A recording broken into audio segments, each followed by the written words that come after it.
Hello everyone, welcome to my channel. I am here to help you today. I know you use this video to fall asleep, so before that, like the video and subscribe to the channel. Also, where are you from and what time are you watching? Now get comfortable and relax. Case 1. Sarah Sharif was born on January 11, 2013 in Slough, County Berkshire, England to parents Irfan Sharif and Olga Doman. Sarah had long brown hair, big brown eyes, and a sweet smile. She loved singing, dancing, and playing the guitar. Irfan was of Pakistani origin, but had moved to the UK on a student visa in 2003 to study business management in London. At the time of our story, he worked as a taxi driver. Olga was originally from Poland and spoke very little English. The pair met in Poland, and Irfan convinced Olga to come back to the UK with him. The couple married in 2009 and soon gave birth to Sarah's older brother a year later. As he's a minor, we'll be referring to him as Z throughout our story. Sarah also had another sibling born after Z that we'll refer to as U, although not a lot is known about them. Things didn't remain happy in the Sharif household for long. Irfan and Olga separated in 2015 and quickly divorced. Sarah and U originally resided with their mother, but in 2019, custody was awarded to Irfan. From there, they were whisked away, first to a tiny two-bedroom council flat in West Byfleet, then to a bigger semi-detached council house on Hammond Street in Orall. There, Sarah and U lived with their new stepmother, 30-year-old Binish Batul, Irfan's 29-year-old brother Faisal Malik, and 4 other children that the media described as belonging to the couple. Irfan had met Binish after picking her up in his taxi, while still married to Olga. Because Olga objected to her children being raised in the Muslim faith, her ex-husband cut off all contact. But in 2023, Sarah was allegedly bullied at school for wearing a hijab, after which she was pulled out of class and homeschooled by her stepmother. But we all know how that goes, and as we'll find out later in our story, it had nothing to do with bullying. On August 9, 2023, emergency services received a 999 call that was placed from Islamabad, Pakistan. On the call, a man confessed to the dispatchers that, "I've killed my daughter, and it wasn't my intention to kill her, but I beat her up too much." He claimed that his actions were intended as punishment, coldly admitting, "I'm a cruel father." That man was Irfan Sharif, who had fled England with his wife, brother, and 5 surviving children. In the early morning hours of August 10th, Sarah's body was located at the family's Hammond Road address by the Surrey police. She had been placed underneath a blanket in her bunk bed. All of the adults in the home were immediately named persons of interest, due to not only the 999 call, but a 3-page note that was left behind that read as follows. "I swear to God that my intention was not to kill her, but I lost it. My daughter is Muslim. Can you bury her like a Muslim, maybe? I will be back before you finish the post-mortem. Whoever sees this note, it's me, Irfan Sharif, who killed my daughter by beating. I am running away because I am scared, but I promise that I will hand over myself and take punishment. Love you, Sarah." At her autopsy 5 days later on August 15th, Sarah presented with numerous severe injuries that the medical examiner noted had been inflicted over time. 10-year-old girl was covered in more than 70 separate injuries, which included human bite marks, scalds on her feet, bruises, a burn on her, but that was caused by placing a hot iron onto her skin, a broken hyoid bone, a puncture wound to the head, a traumatic brain injury, 11 spinal fractures, and other numerous injuries to her fingers, shoulder blades, and ribs. She also had injuries that showed evidence that Sarah had been restrained. It would later be revealed that Sarah had a hood placed over her head before being beaten with a metal pole and a cricket bat. There were so many injuries, it was impossible to figure out which of them actually caused her death. On September 12, 2023, police raided a home in Jhelum, Punjab, Pakistan, belonging to Irfan's father. There, they were able to locate Irfan's 5 surviving children, who were unharmed and subsequently placed into foster care. On September 13th, all 3 adults were arrested at London's airport after flying back home by way of Sialkot in Dubai. It should be noted that there is no official extradition agreement in place between the United Kingdom and Pakistan. On September 14th, Irfan Sharif, Binish Batul, and Faisal Malik were arrested and charged with the murder, along with an additional charge of causing or allowing the death of a child. When Binish was interviewed by the police, she didn't have a ton of useful things to say. "You are about to be interviewed for the offense of murder. What's your understanding of murder? What's your understanding of that offense? Killing someone.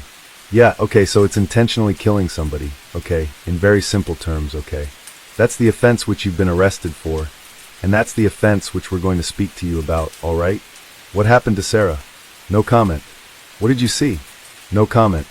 Whose choice was it? How you left Sarah? No comment. You know, Dawn's just said, as you said in the video, you want to come back to the UK, clear your name in the UK courts. Well, here we are. This is the start of the process. So why would you not speak to us now? No comment. Who did that to Sarah? No comment.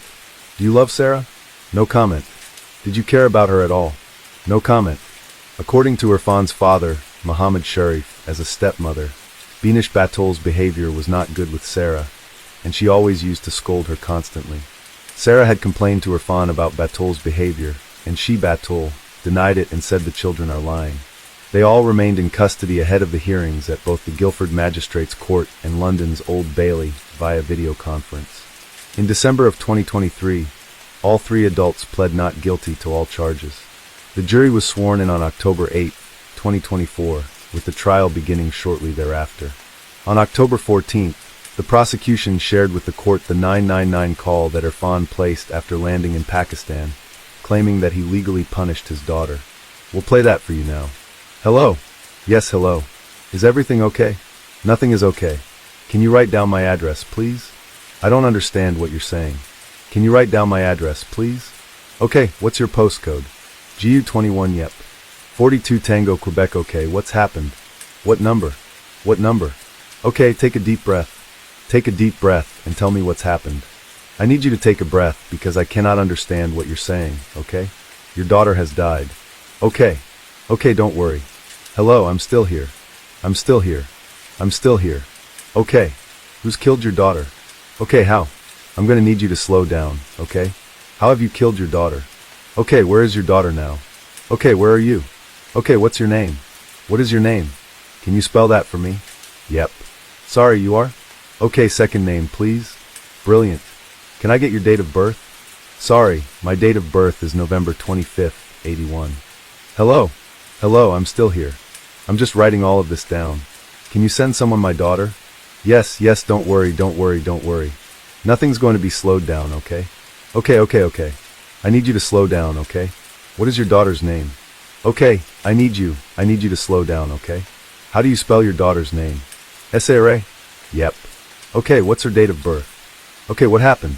What led to this all happening? Was she breathing when you left? Okay, was she bleeding anywhere? Okay, what injuries did she sustain? How long ago was this? When did this happen? I need you to listen to me, okay? When did this happen? This happened 36 hours ago. Where are you right now? So you're driving right now? Okay, what is your registration number? I left my... Okay. What sort of car is it? Sorry, what was that? Sorry, what car are you in right now if you're not driving your car? No, don't worry, we are already deployed. This is not slowing any of this down, okay? Whose car are you in? Whose car are you in though? Okay, is anyone else at the home with your daughter? Okay. Yep, don't worry, we're already sending officers on the way, okay? What? Do you know the registration for the car that you're driving? Whose car is it? It's my son's car, I'm not sure. Could you please go there? I'll get back to you soon. I'll hand over myself. I'll come to Walking Street Station. No, you need to go back to the address now, okay? You need to go back to the address. I will. Okay, so where are you? I know you said you're driving, but can you see a road? Where are you right now? I cannot give more detail. I promise I'll come back. I'll face the justice. I need to know where you are. Okay, I'm like, give me a landmark, give me anything. Where are you? Do you know what town you're in? I don't know. Okay, so if you live in Woking, are you driving through Guildford? Are you driving through West Byfleet? Are you driving through Aldershot? Where are you driving right now? At the trial, the gloves came off with Beanish's lawyer, Caroline Carberry, claiming that Irfan had a sham marriage with Olga because she was Polish and thus a member of the EU. Attorney Carberry inferred that Irfan was targeting Polish women because he was looking for a pathway to European citizenship. In fact, according to Beanish, Irfan had gotten married to a second Polish woman at some point, took her passport, and locked her up. Thankfully, she escaped. On December 11, 2024, both Irfan Sharif and Beanish Batul were found guilty on all counts. Faisal Malik was found not guilty on the charge of murder, but was found guilty of causing or allowing the death of a child. On December 17th, they were back in court for sentencing. There, Sarah's mother, Olga, shared the following victim impact statement with the court. Sarah was always smiling. She had her own unique character. The only thing I had left to give my daughter was to give her a beautiful Catholic funeral that she deserves. She is now an angel who looks down on us from heaven. She is no longer experiencing violence. To this day, I can't understand how someone can be such a sadist to a child. Addressing her ex-husband and his new wife, she said, "You are sadists. Although even this word is not enough for you, I would say you're executioners." Justice Kavanaugh condemned the pair for not showing a shred of remorse and described Sarah's treatment as nothing short of torture. The full video is over 49 minutes long and is available to view in our show notes. We'll play a portion for you now. The marks were consistent with restraints being used. In other words, with Sarah being tied up. Many of these injuries had tramline markings which showed that she had been beaten with an elongated object. You, Irfan Sharif, have admitted to beating Sarah on a number of occasions with a metal pole, part of a high chair. The pole was found at the property after Sarah's death. You also admitted to beating Sarah with a cricket bat, which was also found at the property. At one stage, you admitted to doing this multiple times, but then you changed your evidence, would only admit to doing so once. I have no doubt that in fact this was a regular occurrence. In addition to the 71 fresh injuries, the medical experts found a total of 25 separate fractures to the bones in Sarah's body. These included a fractured collarbone, 2 fractured shoulder blades, fractured ribs, a fractured humerus, 11 separate fractures to her spinal column, and fractures to bones in both of her hands. This is not a case of a single episode of maltreatment, therefore. This poor child was battered with great force again and again. Some of the injuries require special mention because they demonstrate the almost unbelievable torture to which Sarah was subjected in the last weeks of her life. The medical experts identified a fracture in the hyoid bone in Sarah's neck. This is a very unusual injury and was the result of very vigorous and energetic manual strangulation, quite possibly on more than one different occasion. Sarah sustained a serious brain injury a few days before she died as a result of a blow to her head. In addition, when she died, Sarah had open burn wounds on the bones of the inside of each ankle. The only possible explanation for this, as is made clear by the medical evidence, is that Sarah's ankles were tied, and then either her feet were wrapped around a hot pipe or, more likely, boiling water was poured on her ankles. Once again, the wounds had not been treated and no medical help had been sought for Sarah. The post-mortem investigation showed that Sarah had 6 bite marks on her body. 5 of them were on her left arm, and 1 was on the inside of her left thigh. The marks were made by an adult. Hugh, Irfan, Sharif and Faisal Malik and Sarah's older brother each provided teeth impressions, and each was excluded from being responsible for the tooth marks. Hugh Ben Ashpoodle declined to give a tooth impression, and the only possible inference is that it was Hugh who made these bite marks. Though the bite marks were not in themselves fatal injuries, the fact that you were prepared to assault Sarah in this way provides an insight into the extent to which you were complicit in and comfortable with the abuse that Sarah was suffering. But the medical and forensic evidence does not stop there. It is absolutely clear that in the last few weeks of her life, Sarah was tied up. She was trussed up with masking tape and with skipping rope. Even worse, she was hooded. Plastic bags were put over her head, which were then held in place with masking tape, and a hole was ripped in the plastic bag through which she could breathe. This treatment of a 10-year-old child is nothing short of gruesome. It is hard to imagine how terrifying it must have been for Sarah, especially as the treatment was at the hands of her own parents. In the end, Justice Kavanaugh sentenced Irfan Sharif to a minimum term of 40 years in prison, Dinesh Batul to 33 years in prison, and Faisal Malik to 16 years. Libby Clark from the Crown Prosecution Service shared the following words after the sentencing. Sarah Sharif was a lively and joyful 10-year-old girl whose life was tragically cut short by the very people who should have protected and cared for her. The evidence in this case painted a devastating picture of the suffering Sarah experienced leading up to her death and the campaign of abuse she was being subjected to in her own family home. Her injuries revealed the extent of the cruelty inflicted upon her, while the defendants' actions after her death demonstrated a shocking disregard for her life as they attempted to flee the country to evade justice, thinking only of themselves. Whilst her father and stepmother were responsible for subjecting Sarah to horrific abuse, her uncle took no action to stop or report it. This has been an incredibly complex and distressing case. It is thanks to the tireless work of the prosecution team, Surrey Police, international partners, and the CPS International Unit that we were able to secure justice for Sarah. I also want to thank the jury for their careful consideration of the harrowing evidence presented in court. Today's sentences reflect the cruelty and gravity of their crimes, and while no sentence can bring Sarah back, we hope this outcome is able to provide some small comfort to all those that knew and loved her. But long before Sarah's tragic death, there were clues to Irfan's violent past that could potentially save Sarah's life if the complaints were taken seriously. In fact, before Sarah was even born, the police and social services were already a part of the family's lives. Records indicate that between 2010 and 2012, there were already 4 calls to the couple's home for reports of family violence. In 2010, Surrey County Council Children's Services became involved due to reports of violence and neglect directed at Sarah's older brother, Z. That same year, Z was found abandoned in a shop. Also that same year, Irfan was arrested for assaulting both Olga and Z. He hit the little boy so hard that he left a handprint on his back. In 2011, reports alleged that Z told his teachers that his father hit him. The following year, he claimed that it was his mother. He was found with burn marks on his body, and once again, he was abandoned out on his own. This time, he was located at Woking Town Center, wandering around a half a mile from his home. Social workers noted additional injuries on Z's body, as well as on Yu's body, who had been born by this time. They also noted that the children's bedrooms lacked light bulbs and bedding. In 2013, Z suffered a very familiar burn. He'd been burned by a hot clothes iron, much like Sarah would be years later. When Sarah was born that same year, she was immediately placed under a care order. This gave the police and social services legal responsibility for the 3 children in the Sharif home.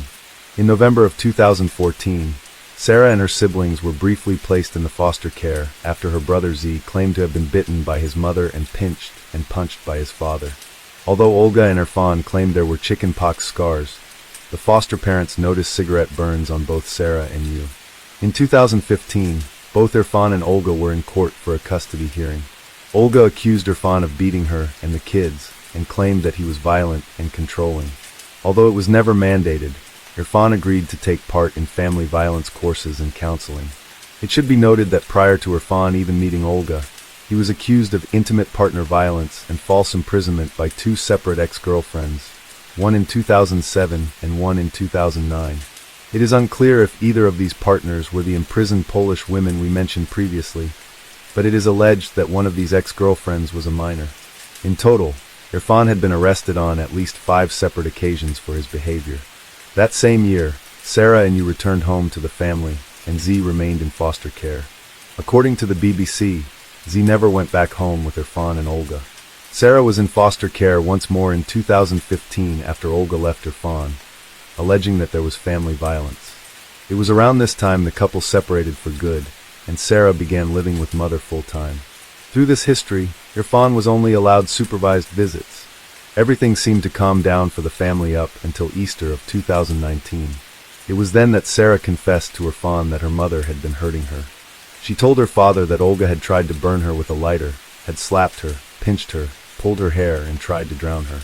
Irfan videotaped this confession and submitted it to social services. It is unclear if this confession was coached. In October of 2019, custody of both Sarah and Yu were awarded to Irfan and his new wife, Binish, despite his 5 arrests and previous police and social services involvement. It should be noted that the judge that awarded custody to Irfan was the same judge that had taken part in all of the Sharif family hearings from 2013 to 2015 and was well aware of the type man Irfan was. By January of 2023, Sarah began wearing a hijab to school to try to hide her bruises, but it didn't work.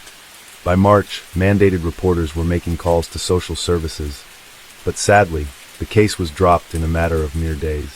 The following month, Binish pulled Sarah out of school, and the violence only intensified in the last weeks of her life. She was forced to take care of all of the younger children and treated as a maid in her own home. Sarah was singled out for being a girl, Olga's girl. She was smart, sassy, feisty, and spirited. She wasn't submissive like Irfan wanted her to be, and she stood up to him.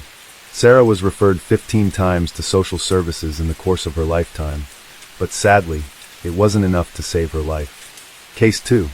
Marcus DeLon Wesson was born on August 22, 1946 in Kansas. He was the first child of Benjamin and Carrie Wesson, who had suffered a stillbirth just a few years prior. After Marcus, Benjamin and Carrie welcomed 3 more children. The family were devout Christians and followers of the Seventh-day Adventist Church. Carrie Wesson described her and her husband as hard-working parents who raised brilliant, loving, God-fearing children.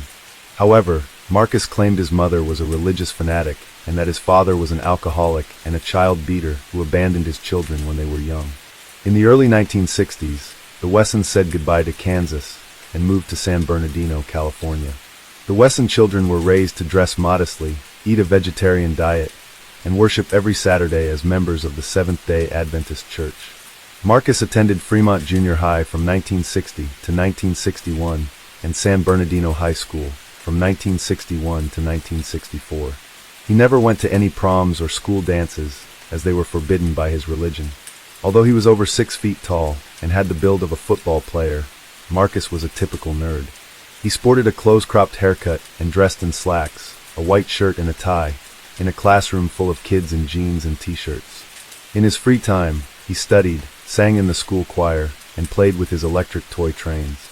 It should be noted that Marcus was obsessed with trains. His childhood friend, Charles H. Cox, remembers that they would watch freight trains pass through town and trade HO model trains. Marcus had shown signs of high intelligence from an early age. At just 2 years old, he had memorized the location of every song in his mother's huge stack of gospel records. Years later, he was able to put together intricate puzzles that confused adults. The young boy he rescued and cared for injured animals he found out and about. On one occasion, he found what appeared to be a dead dog in a trash can. His mother said the dog was dead. Marcus refused to listen. Placing his ear against the animal's chest, he shouted, "Mama, I can hear a faint heartbeat." He then took the dog home and nursed it back to health by feeding it milk day and night. As a teenager, Marcus was able to build go-karts and electric cars without any instruction. His construction work even caught the eye of an engineering professor at Stanford, who asked Marcus where he trained to be built like he did, which Marcus replied that he had no training. He was just a gift from God. While Marcus was intelligent, he never achieved enough credits to graduate high school. He dropped out early and enlisted in the U.S. Army on June 22, 1966. Records show he spent 10 weeks receiving medical corpsman training at Fort Sam Houston in Texas, before working as an ambulance orderly and driver of the 695th Medical Ambulance Company. He was mostly stationed in Europe, where he was based from November 27, 1966 to February 6, 1968. He was deployed in Vietnam at some point. On June 2, 1968, he returned to the United States and spent 4 years in the inactive reserves. He lived in San Jose, California, and moved in with Rosemary Solario, a middle-aged divorcee living with her young children, including 8-year-old Elizabeth Solario. Rosemary had just gotten out of an abusive marriage and said she grew fond of Marcus because he was kind and friendly, and he helped her look after her kids. While living with the Solarios, Marcus traveled to San Francisco a lot. Details of these visits are unknown, and his cousin Morgan Wesson always thought they were strange because Marcus was a homebody who didn't smoke, drink, or do drugs. He was also unemployed and had very little money. He noticed to Rosemary Marcus was becoming extremely close with her young daughter Elizabeth. According to a neighbor, in 1971, Elizabeth gave birth to Marcus' son. She was just 12 years old, and he was 25. It is unknown whether the baby died or was given up for adoption. 3 years later, in 1974, Marcus and Elizabeth got married. She was 15, and he was 27. They both listed their occupations as students. Marcus would tell Elizabeth that she belonged to him, that the Lord knew she was destined to become his wife. The couple relocated to Santa Clara County after the ceremony, and 4 months later, their son Dorian was born. By the end of the 1970s, the couple had 3 more children, Adrian, Kiani, and Sabrina. In the 1980s, Marcus and Elizabeth welcomed 6 more children, Alme, Marcus Jr., Elizabeth, Serafino, Gypsy, and Donovan, who sadly died at 6 months old from spinal meningitis. Marcus also had 4 nieces from his wife's side of the family, Safina Solario, Rosie Solario, Ruby Sanchez, and Ruby Ortiz. Marcus worked as a janitor to support his family, but never made enough money to put a decent roof over their heads. The Wessons had multiple homes, like a converted school bus, a sailboat anchored at Moss Landing in Monterey County, and a trailer in the mountains. Marcus made several welfare claims over the years because of his living conditions. In 1981, he finally bought a house using a $60,000 loan. It was small, run-down, and at the corner of Hammond and Weber Avenues. The house was infested with weeds, and toy freight trains would rumble around the home, weaving in and out of weeks-old trash that had piled up. Marcus and his family still kept ties with the Seventh-day Adventist Church, and in the late 1980s and early 1990s, the family started attending a 10-day spiritual retreat in Soquel. The Wesson family spent a lot of time at the Santa Cruz beach and harbor. The kids loved playing on the beach, and Marcus had been renting a permanent slip at the harbor for his small boat since September of 1984. In 1988, Marcus took his kids to the beach one day and met a Stanford University student named Steve Sobrato. The two began to talk, and Marcus boasted about raising his children with a Christian upbringing, homeschooling them, and keeping them away from what he described as corporate America. He also spun up a story about being a top bank executive who gave it all up to raise children. Steve praised the Wesson children for being so polite, quiet, and smart, and Marcus invited him for dinner on the boat. He remembers that day specifically because Marcus had served hamburgers from the dumpster at the back of the McDonald's. In 1989, Marcus was criminally charged with perjury and welfare fraud related to the sailboat he owned at Moss Landing. It was viewed as excess property, and county authorities said he was overpaid by more than $20,000 in benefits and food stamps. He appealed to the courts, claiming all the money was spent on shelter and food for his family. Marcus disliked his defense lawyer, Jim McMillan, and thought of himself as a better legal layman. As a result, he filed a series of motions independently, one of which was dismissed by the judge as gibberish. After that, Marcus started to believe the welfare department was conspiring against him. In one court document, he wrote that the welfare department felt, in their opinion, the suspect had simply been on welfare too long and is able-bodied and is using his educational background to stay on welfare. Marcus was convicted of welfare fraud and perjury in 1990 and sentenced to 5 years probation, 180 days in jail, and several fines. He was ordered to find a job and sell his boat to pay overdue bills at the harbor. Marcus appealed his conviction, but the court rejected the motion in 1992. After that, he was caught failing to follow the terms of his probation. In a letter to the court, Marcus described himself as old, unemployed, homeless, unskilled, with no work history. However, his defense lawyer, Jim McMillan, described Marcus as an eccentric but fairly intelligent, a man who seemed to have a full-time job simply managing his family. Jim visited the sailboat in the Wesson camp in the Santa Cruz Hills, noting it wasn't like they were living lifestyles of the rich and famous. Kiani Wesson remembers her father fondly, recalling how they enjoyed weekends at the beach in Monterey and Santa Cruz, and how they all went on trips to Fresno and Washington State. During these trips, Marcus would play tapes the family had mixed in recording sessions. The tapes packaged rock with Depeche Mode and Spanish-language music. Kiani also asserted Marcus was a devoted father who taught his children how to fish, swim, sail, and build a skateboard. He also took his kids to Woodward Park a lot, where they would ride bicycles, skateboard, and play in the water.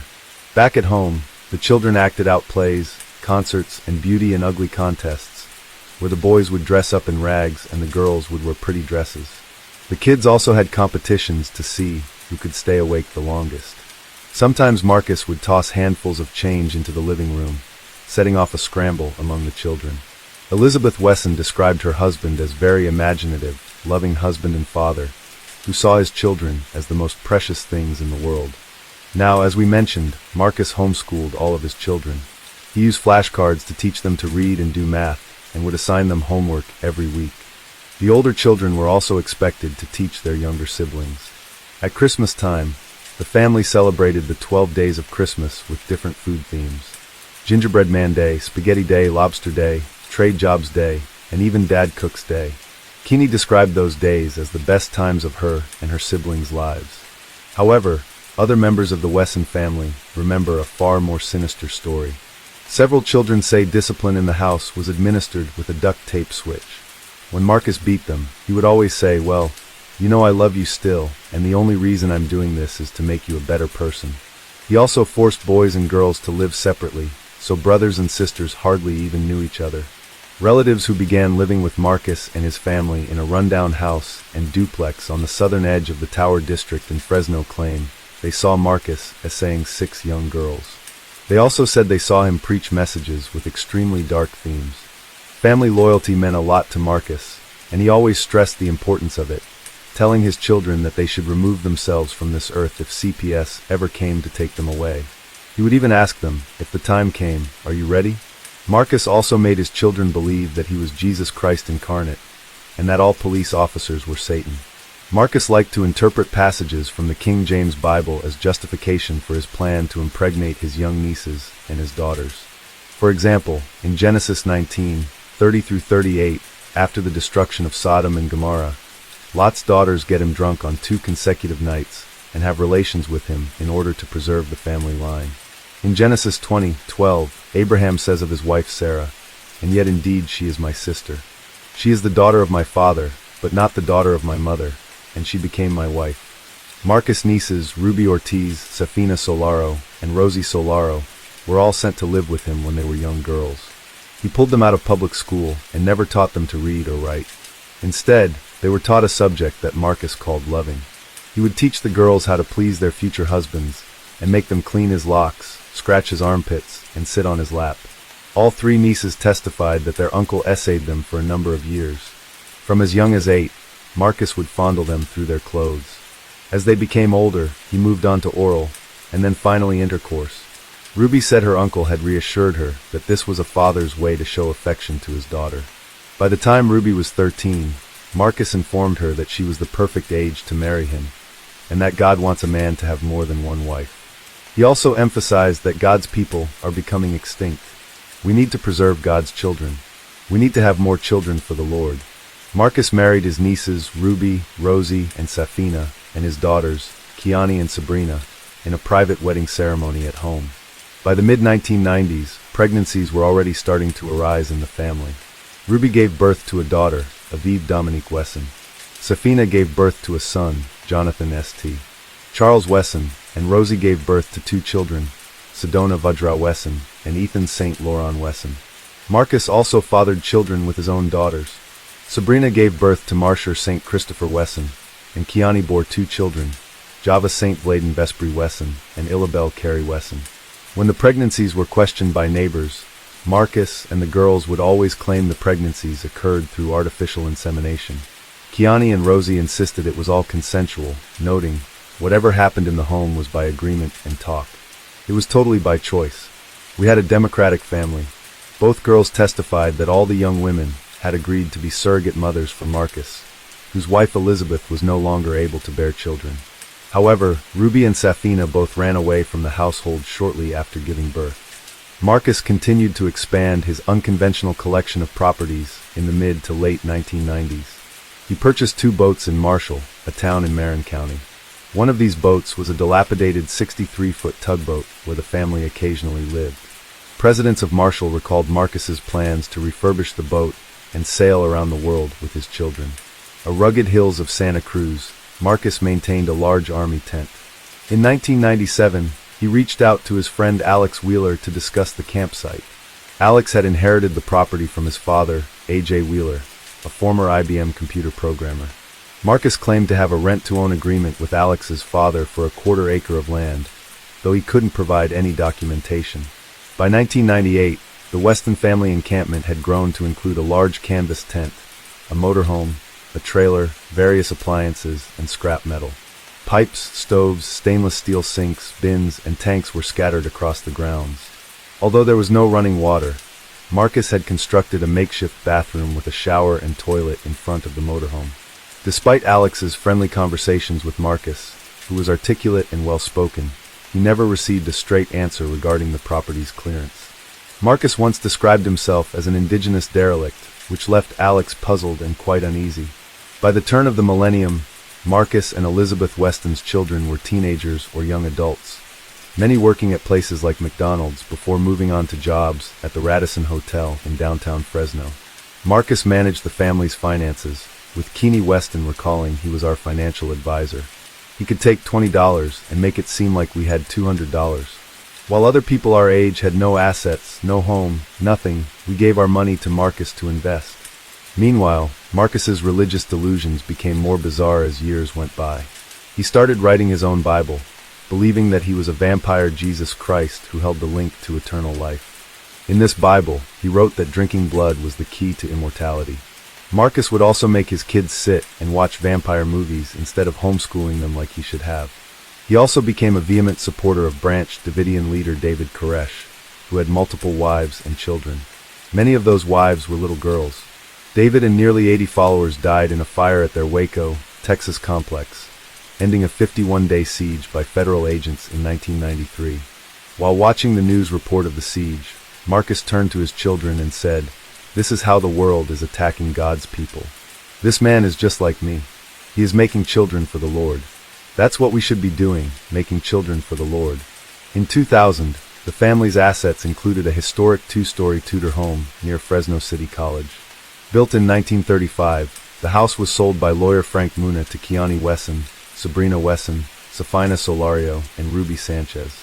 Frank remembered the buyers leaving a note at the fire-damaged house expressing interest in purchasing it. He met with Marcus and several young women to discuss the necessary repairs. At first, Marcus claimed he wasn't related to the women, but later stated he was the uncle of 2 of the buyers. Although Marcus's name was not on the title, he contacted contractor Larry Prock after seeing his advertisement in the Thrifty Nickel. Larry represented the owners in a city hall hearing arguing against the house's demolition. Larry wasn't hired for the extensive remodeling job, though he estimated it at $80,000 and spent hours on the phone with Marcus, who was always cordial and polite. Marcus often discussed his family, boat, and views on homeschooling, even mentioning that he lived on a boat most of the time. However, the Cambridge Avenue house had numerous code enforcement issues. City complained about the lack of progress in refurbishing the home and noted that someone was living in an old shed behind the main house. Keani and Sabrina Wesson handled most of the code enforcement complaints, while officials who encountered Marcus at the house described him as a workman. In May 2001, Frank Muna sued the women for failing to pay the full price for the home. He noticed a close relationship between Marcus and the women, often seeing one with her hand in Wesson's back pocket or giving him a goodbye kiss on the lips. Frank also saw 2 coffins on the property, one of which seemed to be used as a crib for a baby. Enrique Reed, who worked for a Fresno funeral home, recalled Marcus buying several caskets from an antique store, claiming they were used for making furniture. Enrique encountered Marcus again at a yard sale, where he offered to buy the caskets, but Enrique refused. During this visit, Marcus was accompanied by 3 young women, one of whom appeared to be pregnant.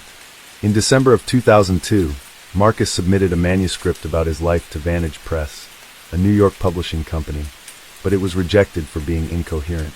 Big surprise. Meanwhile, the Cambridge Avenue house continued to face code enforcement battles. Inspectors noticed a large school bus and an enclosed utility trailer parked in the driveway, issuing citations for illegal storage of the vehicles.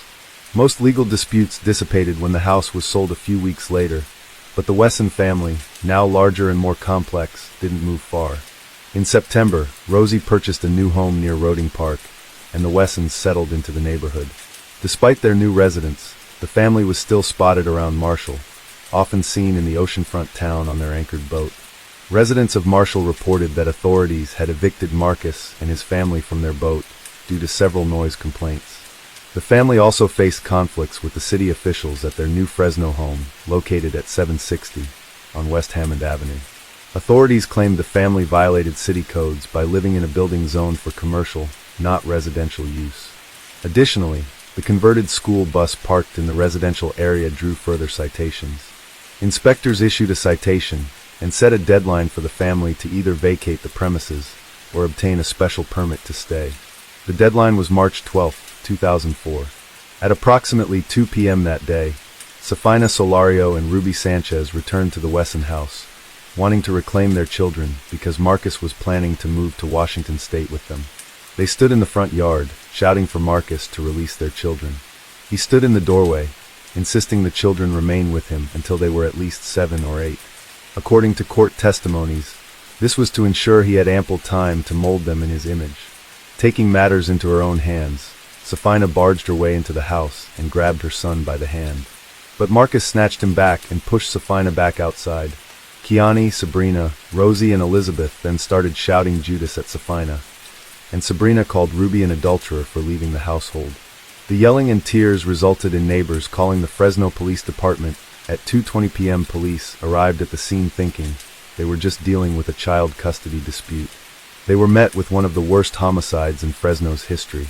When Marcus saw the police officers, he slammed the door shut and locked it. Moments later, a series of gunshots pierced the air. Police surrounded the area, and Marcus calmly reemerged from the house covered in blood. After an 80-minute standoff, he was handcuffed and ushered into a police car. When officers entered the home, they found 9 bodies stacked up in the back bedroom, with Sabrina lying at the top of the pile. Each person had been shot once in the right eye using a .22 caliber handgun, except Sabrina's son, Marcy, who had been shot in the left eye. The gun was also found underneath Sabrina's body, as well as a knife. The bodies of the victims were removed from the property in the caskets Marcus had previously purchased. An officer at the scene said he had never seen anything like it in his 40 years of law enforcement, noting when you see children, small infants, who are being brought out of the house or in caskets, little coffins, will forever cause you to believe and think that there is evil in this world. Marcus Wesson is an evil person. While Marcus awaited trial, relatives sided with him and blamed the 2 young mothers for causing the tragic events of that day. His childhood friend, Charles H. Cox, also said he couldn't imagine Marcus killing anyone because he just wasn't that kind of guy. Not that people don't change or snap. I would just like to give him the benefit of the doubt. Family and friends dismiss allegations of a murder self-cancel pact, but Marcus himself remained silent, offering no explanation for what went down in that back bedroom on March 12th. Kiani and Rosie both blamed Sabrina. They claimed that the woman had become verbally and physically abused as soon as the police arrived. She then coerced 7 of the children and her sister, Elizabeth, into the back bedroom. Rosie said she saw Sabrina take out the gun from her bag before closing the door and killing everyone inside. The trial started in March of 2005 and lasted 3 months. Marcus pled not guilty, testifying that his daughter Sabrina had shot the children for removing herself from the earth. He claimed she was so fond of guns she carried cartridges in her purse and liked to play army, painting her face green and black like camouflage. Running the defense, Sabrina held the .22 caliber Ruger Mark II pistol to the eye of each child and squeezed the trigger before killing her sister Elizabeth and then finally herself. There is some evidence for this, as her DNA was found on the murder weapon, while Marcus's was not. However, the coroner's report stated the 2 sisters died an hour or 2 after the younger victims.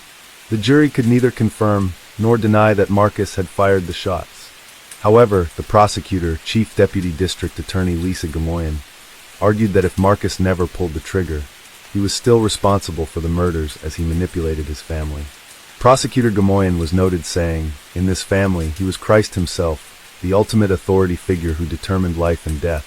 But for his pact, for his teachings, none of this would have happened." As many as 50 witnesses took the stand, including Rosie and Kiani. Kiani read from her diary and said, "I love you, my daddy, always know that. I am deeply in love with you. I will never leave you." Rosie wore a gold wedding ring Marcus had given her and said that she still loved him, was happy to have been his wife. She also told the court that Marcus only bought the casket so he could use the wood for a renovation project. Marcus's son, Serafino Wesson, also testified in support of his father, telling the courtroom, "He's the best dad anybody could ever have." He expressed his disbelief that his father was the killer, stating, "He looks really dangerous, but he's such a gentle guy, I can't believe he did it." Marcus refused to take the stand. However, jurors were able to hear some of his words when transcripts of jailhouse conversations with his family were read out.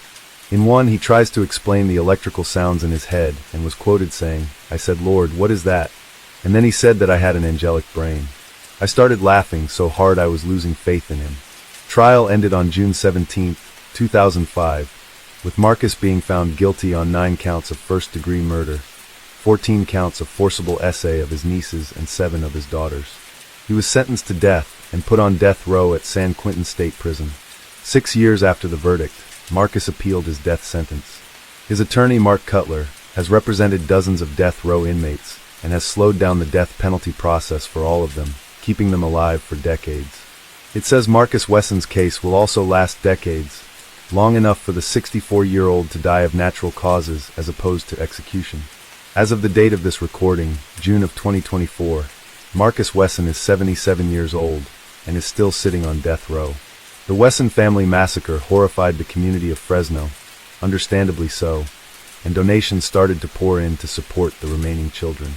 A large memorial filled with flowers, balloons, and teddy bears was left outside the Wesson home in memory of the victims who lost their lives. Sabrina, Elizabeth, Marcy, Java, Illabel, Jonathan, Aviv, Sedona, and Ethan were all cremated on Wednesday, March 24, 2004 at Belmont Memorial Park in Fresno. Their ashes were kept by family members. Rosie sold 761 West Hammond Avenue in 2005 to TFS Investments. TFS Investments tore the property down in 2006 and sold it to the city's redevelopment agency in 2010. In 2012, the city approved the sale of the property for a new AutoZone store for $580,000, but the plan never went ahead. In 2016, the property was sold to the state of California for its high-speed rail project for $46,000. Marcus Wesson is regarded as one of Fresno's worst mass murderers and has been nicknamed the Vampire King of Fresno. Primetime launched a one-hour special surrounding the case called Family Secrets. In this documentary, Elizabeth Solario revealed she had divorced her husband of more than 30 years. She described the divorce as a symbolic closure from a man who had controlled her entire life since she was 8 years old. 5 of Marcus Wesson's surviving children appeared in the documentary and shared the pain they had endured under the constant control of their father. As part of the special, the family also returned to places where they lived with Marcus, who kept them isolated from the rest of the world. Elizabeth says the journey reminded her of the emotional scars she and her children will carry for the rest of their lives. Case 3. Many people have heard of the case we're going to talk about today, but there's a couple of important pieces of information that people often get wrong. The first is the belief that a horrific murder of a child under CPS oversight with a detailed history is an anomaly. That's sadly not the case. This is the story of Gabriel Fernandez. Gabriel Daniel Fernandez was born on February 20th, 2005 in California to parents Arnold Contreras and Pearl Fernandez. The couple had a total of 4 children together, including little Gabriel. According to sources, Pearl abandoned her newborn at the hospital 3 days after he was born. Shortly after, Gabriel was placed in the care of Michael Lemos Carranza, his great-uncle on his mother's side, and his partner, David Martinez. In recent years, Gabriel Fernandez has become something of a household name thanks to LA Times reporter Garrett Thorolf, who risked everything to tell Gabriel's story. He came across Gabriel's name and age in a homicide docket and wondered why there wasn't any information on this boy. So he started digging, and he faced an incredible amount of pushback. Workers from inside LA County were afraid to go public due to the risk of losing their jobs or potentially facing criminal prosecution. But thankfully, one person was willing to come forward, and the information that we're about to cover is only possible thanks to Garrett and the whistleblower for coming forward, even despite the serious risk of doing so. In 2009, when Gabriel was 4 years old, he was placed into the custody of his grandparents due to his grandfather's objection to the boy being raised by 2 men in a relationship together. There had also been allegations that the couple had been assaying Gabriel. Although this has never proven to be true, it was possibly a ploy to remove the boy from their custody.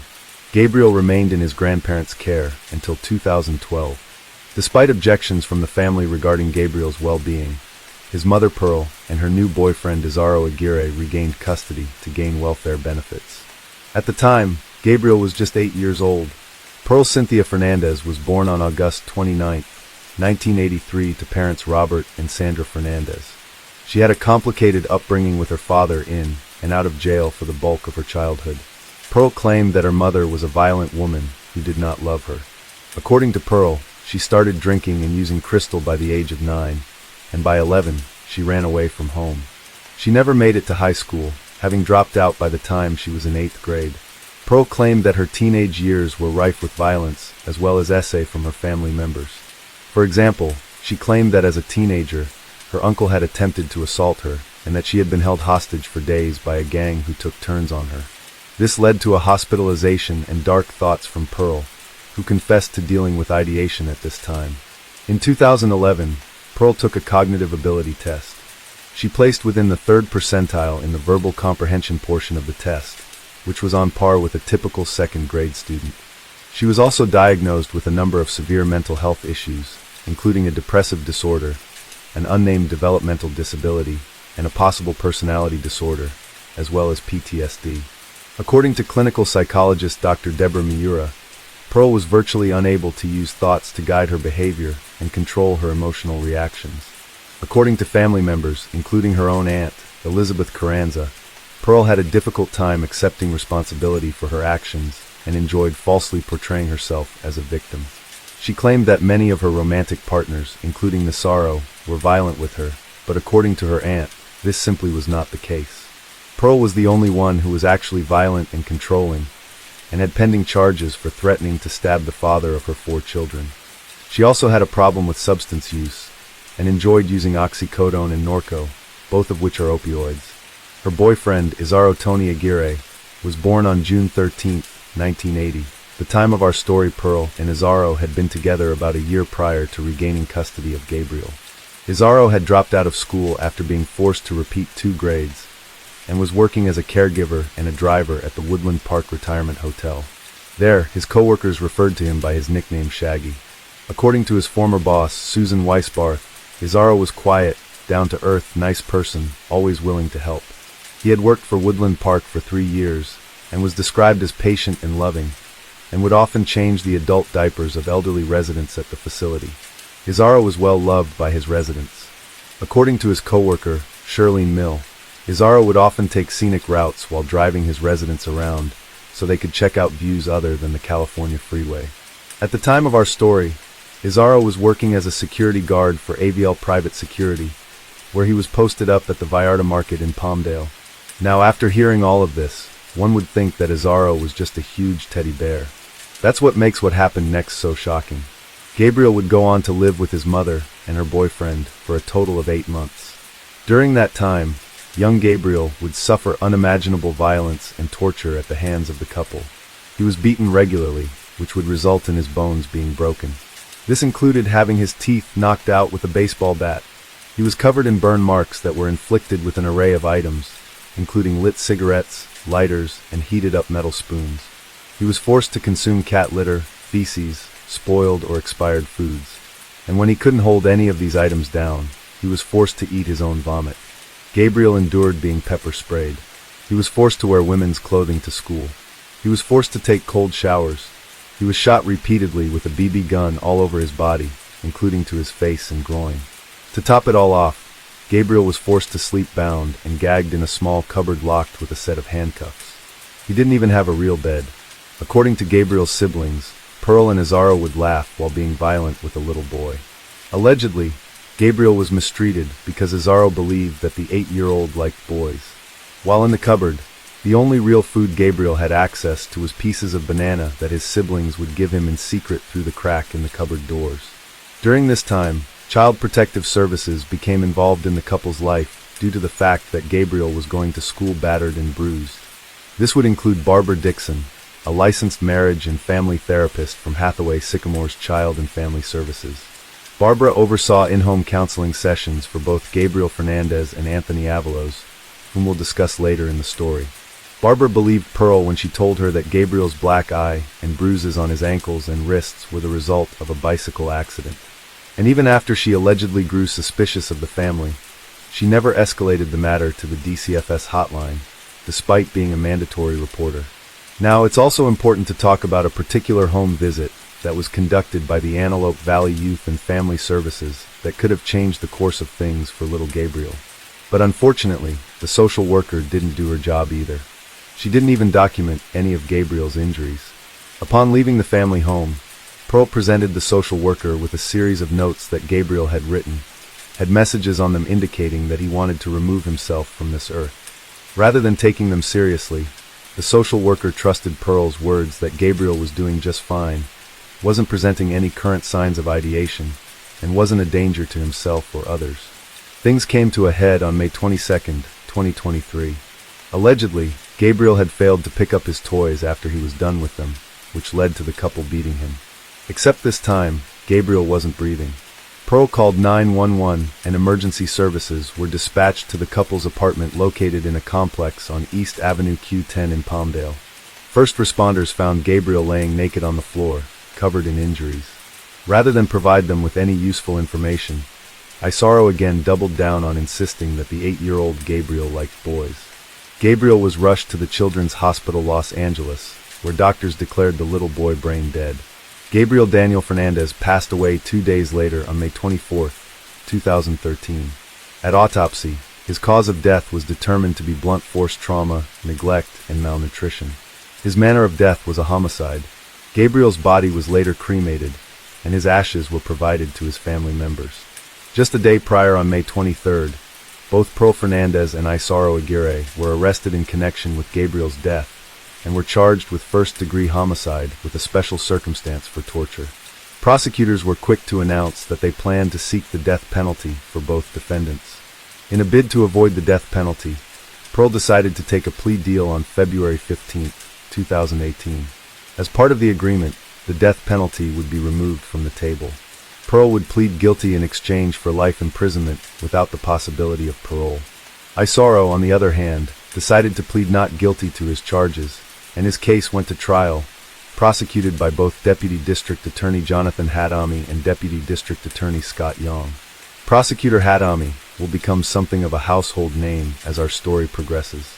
Now, many felt that the prosecution should have classified Gabriel's death as a hate crime due to the fact that Isaro would often beat Gabriel because he thought that he liked boys. According to Prosecutor Hadami, they chose not to pursue a hate crime charge for strategic reasons. Jury selection began in September of 2017 and consisted of 7 women and 5 men. At trial, Isaro's attorney John Allen painted his client as a kind and compassionate man with a clean criminal record before meeting Pearl. While Prosecutor Hadami portrayed him as simply pure evil, he deserved the death penalty, even though it, and I quote, doesn't even compare to what he did to Gabriel. On November 14, 2017, the 12 jurors began their deliberations, which went on until the following afternoon. Ultimately, Isaro Aguirre was found guilty on all counts. The sentencing phase began December 11th of the same year. It appeared the jury was deadlocked, but on December 13th, they recommended capital punishment, and the judge accepted the recommendation. At their joint sentencing hearing on June 7, 2018, Pearl shared the following apology directed towards her family and children. But thankfully, Superior Court Judge George Lamelli wasn't moved and had harsh words for both Pearl and Isaro. I was privy to this case. I sat through it, and I heard the evidence. I was privy to the photographs, coroner's photographs, the extent of the injuries, and what have you. And this almost demands that comment be made about this case. It goes without saying that the conduct was horrendous, inhumane, and nothing short of evil. The repeated beatings, burning, starving, binding, shooting Gabriel with BBs that were embedded in different parts of his body, knocking his teeth out with a bat, locking him in a dark cabinet while he's bound, and starving this poor child. It is unimaginable the pain that this child probably endured. And from what I heard, Gabriel was a kind, loving individual who just wanted to be loved.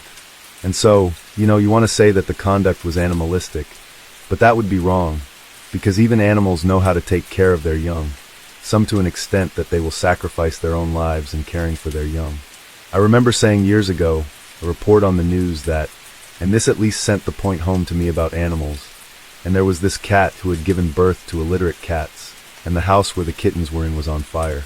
And that's what I think had made the news, because the fire department was trying to put the fire out, but each time the mother went in to retrieve a kitten, and she would emerge from the house by the scruff, holding the kitten by the scruff, and would manage one by one to bring him or her to safety.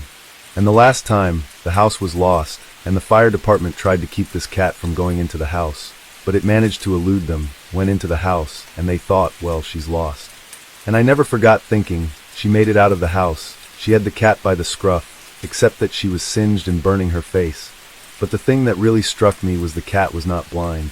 The intensity of the heat burned her eyes, but she never let go of that kitten. And so when you want to say first instinct is to say, you know what, this is animalistic. No, it's beyond animalistic, because animals know how to take care of their young. I can only wish, I really do, that you both, in the middle of night, you wake up and you think of the injuries that you subjected this poor young man, this poor 7-year-old, and that it tortures you. I rarely say that. It'll be a different type of torture, because you won't be in pain, physical pain. But I'm not sure that you're capable of doing that, but that's my wish. On June 13, 2018, Isara was transferred to San Quentin State Prison to await his execution. It should be noted that California Governor Gavin Newsom placed a moratorium on executions in 2019. There's even a federal court order prohibiting the practice in the state, which has been in place since 2006. The convicted can still be sentenced to death, but actual procedures are currently not being carried out. Many of California's condemned are simply dying of natural causes on death row, which include the likes of Charles Manson and the Night Stalker Richard Ramirez. The spring of 2021, Isara Aguirre was transferred to the Richard J. Donovan Correctional Facility in San Diego. On June 21, 2018, Pearl was transferred to the Central California Women's Facility in Chowchilla. April 8, 2021, Pearl attempted to be resentenced. She claimed that due to new changes in California law, she wouldn't have been eligible for life without the possibility of parole if she were to be sentenced today. Thankfully, Superior Court Judge George Lamelli was having none of it, and after a careful review concluded that Pearl was not entitled to resentencing relief. According to sources, things haven't been going well for Pearl in prison, as her fellow inmates know exactly what she's done, and she's been getting her come-up-in, something that we surprisingly rarely see happen to perpetrators when we research these stories. Another thing that's rare to see in the cases that we cover are social service workers being held accountable for their actions when they fail the children they're supposed to be protecting. The social workers in charge of Gabriel's case, Stephanie Rodriguez and Patricia Clement, as well as their supervisors Kevin Baum and Gregory Merritt, stood accused of actually neglecting Gabriel and falsifying public records. In fact, Gabriel wasn't a little boy that simply fell through the cracks. People in his life were well aware of what was taking place with him. Several calls were placed to the CA hotline voicing concerns for Gabriel. In fact, Gabriel showed his injuries to family members, to a security guard at the Los Angeles County Welfare Office, and to mandated reporters at his school. The very first hotline call was placed by Jennifer Garcia, Gabriel's first-grade teacher. Jennifer quickly became concerned about the boy's safety after he confessed to getting whipped at home. Jennifer is the same teacher that found the note hidden in Gabriel's desk that read, "I love you, Mom, and Gabriel is a good boy." After Jennifer's call, caseworker Rodriguez was assigned to Gabriel's case, but the violence suffered by the first grader just seemed to be getting worse. Jennifer watches Gabriel came to her classroom with a fat lip and patches of missing hair, all of which she claimed were inflicted by Pearl. He confessed to her that he'd been repeatedly shot with a BB gun, and as a result, Jennifer kept calling the hotline, except nothing would ever come of her calls. Anytime a social worker would conduct a home visit, they'd only speak with Pearl. They never had eyes on Gabriel, and there was never any medical follow-up. Gabriel should have been brought to a CA medical hub for examination, but he wasn't. Gabriel's great-aunt Elizabeth Carranza called the hotline on 3 separate occasions and tried to get the sheriff's office to intervene twice. Security guard Arturo Miranda Martinez risked the possibility of losing his job to report Gabriel's injuries to a 911 operator, but again, nothing was done. Due to their gross negligence, the social workers and their supervisors were fired and charged with CA and falsifying public records, both of which are felonies and could have landed all parties in prison for 11 years. At trial, Barbara Dixon, the therapist from Hathaway Sycamore's Child and Family Services, who provided in-home counseling services to Gabriel, was granted immunity for her testimony. We'll touch more on Barbara later in our story because Barbara, in my opinion, didn't deserve immunity. As you'll find out later, Gabriel would not be the last child who would die from her negligence. Sadly, the CA charges were dropped in 2020 by California's 2nd District Court of Appeals due to lack of probable cause. Apparently, they felt that failure to uphold their duties and failure to remove Gabriel from his prison did not constitute criminal liability. This is sadly something we see quite often. The fact is that it's not a crime to be at your job, even when the lives of children are on the line. 9 sheriff's deputies were internally disciplined for their failure to properly investigate the allegations of violence against Gabriel. It's unclear if anyone was fired, but no one was held legally liable, even when they tried to interfere with the investigation. Many in California have done their best to keep Gabriel's name alive. There's a memorial tree standing outside of his East Avenue Q10 apartment complex, which is adorned with pictures of Gabriel, stuffed animals, and candles. Many murals depicting the first grader have popped up in his community, including one in Pacoima, where he attended school for 2 years. Sadly, on September 17, 2014, Gabriel's great-uncle, Michael Lemos Carranza, passed away. He was only 46 years old and never got to see justice for his sweet nephew. On July 14, 2020, Michael's partner, David Martinez, passed away due to complications from the pandemic. After Michael's death, David had been deported by ICE to his native El Salvador, a country he hadn't lived in for 38 years. According to prosecutor Hadami, he should have been allowed to stay in the U.S. Very, very unfair. David's funeral was held on July 16, 2020, the same day California's 2nd District Court of Appeals threw out the case against the social workers. Now it's clear that the social workers and the sheriff's deputies dodged a bullet here, especially with the public pressure to hold them accountable. And regardless of what you believe their intentions were, you would think child welfare in Los Angeles County would not want this level of heat on them again. After all, the entire country was watching them now. But the next case we're about to cover is going to make you think that none of this could possibly be real. Because LA County had another boy come across their radar, whose case looked virtually identical to Gabriel's, right down to the BB gun wounds. You would think that now they would actually take a case like this seriously, but sadly, that's not what happened. Anthony Nolan Avalos was born on May 4, 2008 in Los Angeles, California. As of the date I'm sharing this story with you all, he should have been approaching his 17th birthday.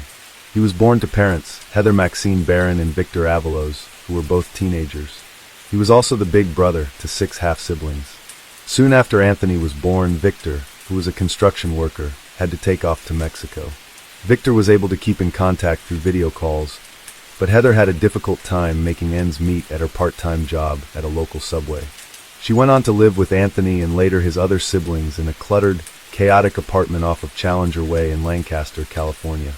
According to his aunt, Maria Barron, he was very loving and always wanted to cuddle. He was a hard worker. Dancing was something he always enjoyed. He loved watching football with his Uncle David. He loved the Cowboys. He loved going to the park. He was good at playing video games. He always enjoyed eating papooses when his mama would make them for him. His mother, Heather, didn't have the greatest start in life. She grew up with 2 older siblings named Crystal and David. After her mother, Wendy, left her father when she was just 4, she married a man named Roger Brown, an ex-con she'd been pen pals with when he was still serving his sentence. Wendy told the kids that he had been incarcerated for robbery, but the truth came out soon enough. Now, according to Heather, she and her sisters were repeatedly essayed by their stepfather. You'd think after what she and her sister endured, Heather would have kept her son away from him, but she didn't. Allegedly, Heather would leave Anthony with Roger from time to time. She said she wasn't worried about Anthony's safety because, and these are her words, he preferred girls to boys. As it turned out, she was wrong about that. When Anthony was just 4 years old, his mother brought him to a health clinic after he claimed that someone in the family had been touching him in an inappropriate manner. The visit resulted in the first of many calls to the CA hotline. DCFS records indicated that investigators concluded the incident had occurred, but they did not set up ongoing supervision or counseling after assurances from Anthony's mother that she would find him help and keep him away from the person that was hurting him. After he turned 6, his Aunt Crystal told her therapist that Heather was beating her nephew and locking him in a room with no access to food or a bathroom. Being a mandated reporter, the therapist called the hotline on April 29, 2014 to report what had been shared with her. A call was taken seriously and DCFS became involved. Anthony verified the account to a caseworker who interviewed him at his school. Further interviews revealed that his mother had not gotten him counseling, and due to this, Anthony began acting inappropriately with another child, which experts have found is not uncommon with child victims of SA. Furthermore, his siblings told them that Heather was beating him. Caseworkers believed that there was neglect in the home, and they referred the family to the department's voluntary family maintenance program. Under this program, children can stay with their families while they work to resolve issues. The program is designed for low-risk cases as a means to reduce the number of children in foster care. However, caseworkers placed Anthony into the program even though he was considered a high-risk case. There is often no judicial oversight or an attorney to represent the child's best interests, which is a huge problem. Gabriel Fernandez had actually been placed in this exact same program despite being considered also very high risk. One of the caseworkers assigned to Anthony was Matthew Mansfield, a veteran DCFS supervisor, who also played a role in Gabriel's placement in the voluntary program. In Anthony's case, Mansfield and colleague Mark Millman brought in counselors from the Children's Center of the Antelope Valley to provide services for Heather and her kids. This was the same agency that didn't take Gabriel Fernandez's notes seriously. According to Counselor Luis Ramirez, based solely on the information provided by Ms. Barron, the assessor believes that her capacity to provide suitable care for her children is severely limited by her poor parenting skills, poor judgment, and denial and lack of awareness of her mental health issues. Now, according to relatives, Heather had a history of depression, possibly even postpartum. She would have crying spells, complaints of feeling empty and lost, and seemed incapable of connecting with her children. But these weren't just normal blues. Heather had violent bursts of aggression that seemed to be on a hairpin trigger. She would hit the children with whatever object was close by, a wooden spoon, a ping-pong paddle, belts, shoes, or a hanger. Allegedly, when confronted by her siblings about the rampant mistreatment of her kids, Heather pretty much told them that what she did to punish her kids was her business. But despite having these types of mental health and emotional issues, Heather continued to have more children. By now, she was 24 with 4 kids, and she was pregnant again. Caseworkers in Los Angeles County weren't taking what Anthony was going through seriously. They refused to remove him from Heather's care, even after the 6-year-old wrote a note threatening to remove himself from the earth. This is exactly what happened with Gabriel Fernandez. And what's more, there were warning signs that were exactly identical to Gabriel's, such as appearing in school with facial wounds from a BB gun, and finally, after telling his teacher that his mother was hurting him. Wendy Wright, another counselor at the Children's Center who spent significant time with Anthony and his mother, called the hotline on October 14, 2014, to report that Heather grabbed one of Anthony's siblings violently and dragged him across the room. She consistently talked about her children in derogatory terms and displayed nothing but anger towards them. Ms. Wright told the hotline operator that Mark Millman was slow to respond to her phone calls and did not seem to take action when she finally reached him. Her call was later dismissed as unsubstantiated. I saw nothing but anger towards those children, verbal abuse, emotional abuse. She showed absolutely no affection towards any of them. Even the 2 weeks. At that time the baby was 2 weeks old. Okay, she seemed completely detached. Shane Bulkley, another DCFS worker who was assigned to investigate Wendy Wright's report, wrote in his notes that Heather cursed, yelled, and acknowledged hitting her kids with a belt. He quoted Mark Millman as saying, "Given the children and their age and their behavior, she's doing all she can." However, both Shane Bulkley and Mark Millman later declined to comment on that particular statement. On November 5, 2014, yet another therapist at the Children's Center, named Crystal G, called the hotline to report that one of the children told her, "Mommy whoops our asses." Mark Millman did follow up with Ms. G, but the conversation was brief at best. Now, we've mentioned in previous episodes a scoring system that DCFS uses to rate the children that enter their program. The Voluntary Family Maintenance Program was supposed to service low-risk cases, despite Anthony being considered high-risk and Gabriel Fernandez as very high. Well, Anthony was evaluated once more, and yet again scored high, and a recommendation for increased supervision was given.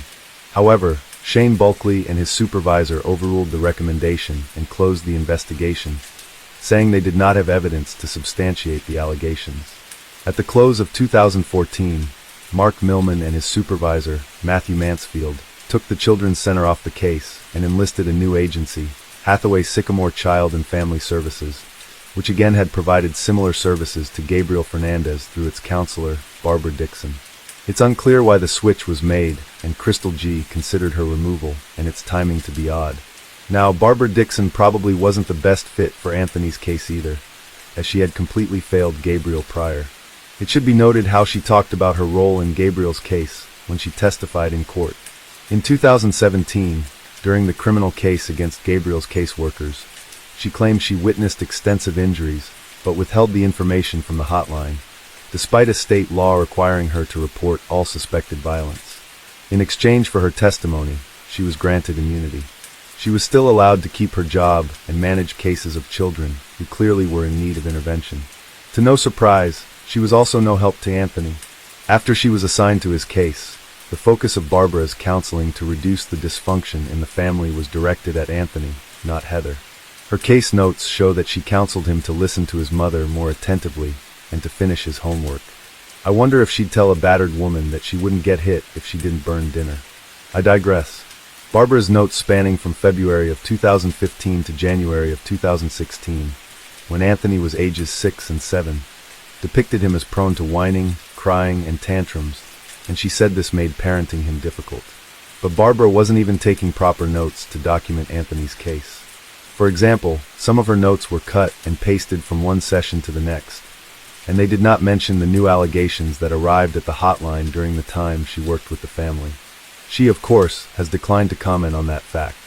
In April of 2015, Heather's brother David introduced her to Kareem Ernesto Leyva, a co-worker of his at a Santa Clarita shipping facility.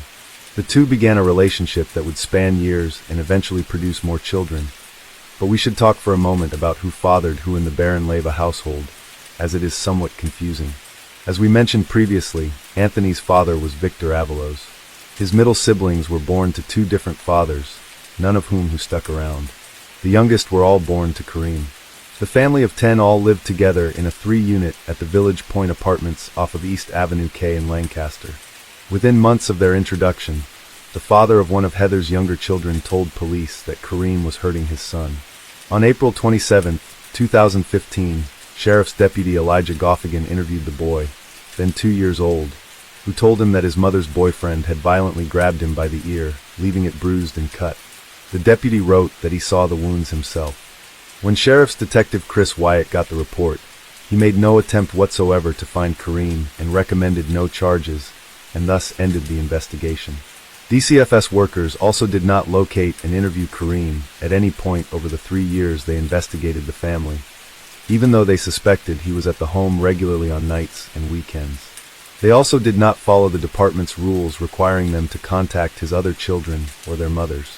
If they had, or if they had pulled court records, they would have seen that 2 other women had restraining orders against him after they separately told judges that Kareem beat them with their children present. It was also clear that Kareem hadn't changed his ways because as the relationship progressed, Heather told caseworkers that he began manhandling her as well. DCFS opened a case in dependency court for the sibling, but not for Anthony and the other children in the home. Soon thereafter, one of the assigned DCFS caseworkers, Anna Scortino, saw visible marks and bruises on the sibling's face and left arm, which Heather claimed were due to a fall in the shower.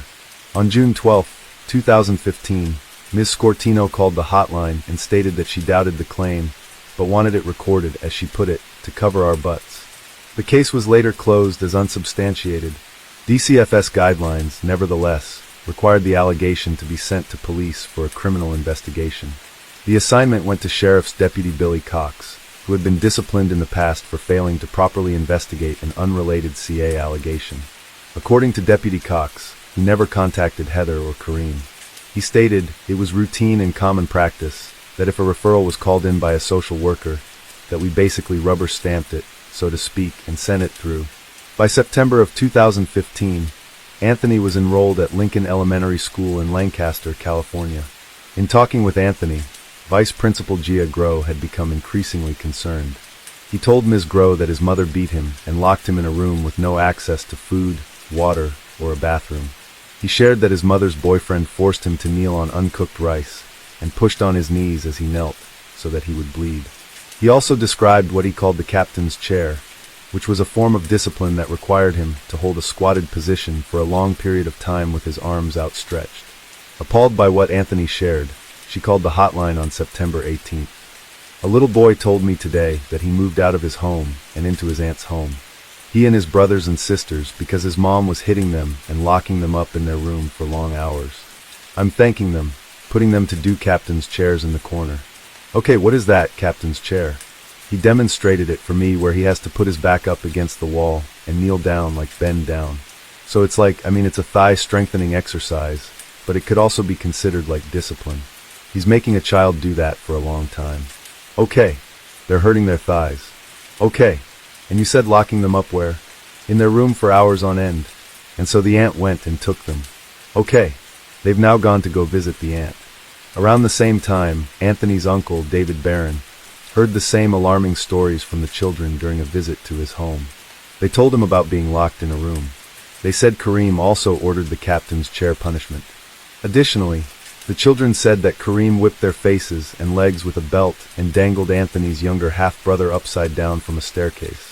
When Heather came to pick up her children, David and his wife, Maria, physically blocked her from taking them and called 911. Sheriff's deputy, Michael Gallardo, responded and called the hotline to report what had happened. According to Deputy Gallardo, they seemed pretty shaken up when I talked to them about it. I sat in and talked with a couple of the kids, and a couple of the kids have told me some things that make me not want to release them right now. I'm not going to release them. Basically, they're saying that the guy, Kareem, that I referred to earlier, he's been pretty physically abusive to him. Hit him with belts in the face, hit him with belts on the legs. He's put him in a seated squat position against the wall for tons of time on end. He locked him in the bedroom. Apparently, he held the youngest by his ankles over the flight of stairs, and that wasn't even from us. That was from somebody who gave me that information. I tend to believe the kids. They seemed pretty shaken up when I talked to them about it. Mom, at this point, says she's willing to leave them here with brother. Brother is willing to have them stay here. Okay, so that's where I'm at. Okay, so you're leaving them with the brother for how long? I guess until you guys come out and do that referral that you guys have open right now, that 5-day referral. Next day, David called the hotline himself. He told the operator that the children confided that they had been locked in a room for so long that they urinated and defecated on themselves. Their mother's boyfriend got angry. They said he threw dirty diapers at them, slammed them into walls, and dragged one of Anthony's half-brothers by the ear, leaving it scabbed and bruised.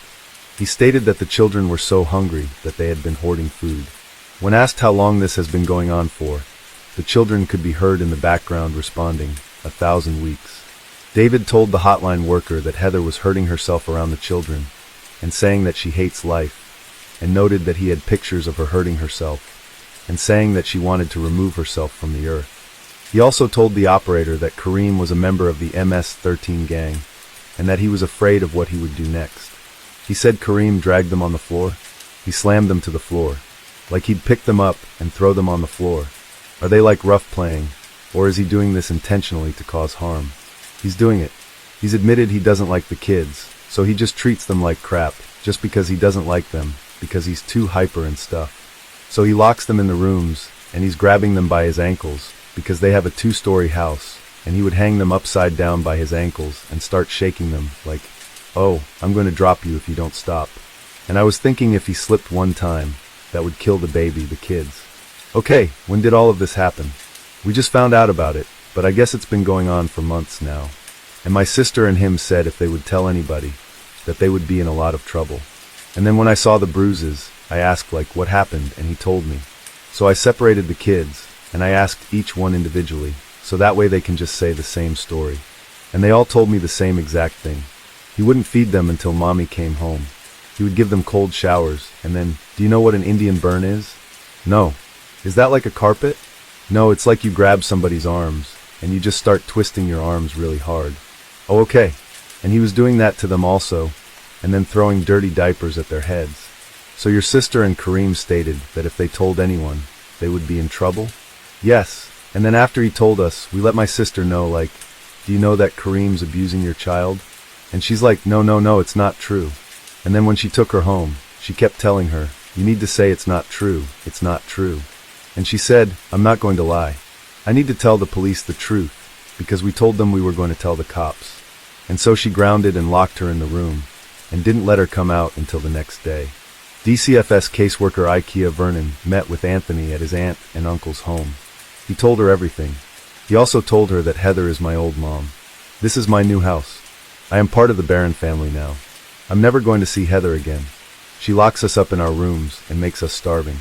Ms. Vernon then called Barbara Dixon and 2 other Hathaway Sycamore counselors who had been working in the home for 7 months. They were supportive of Heather's parenting during the discussion.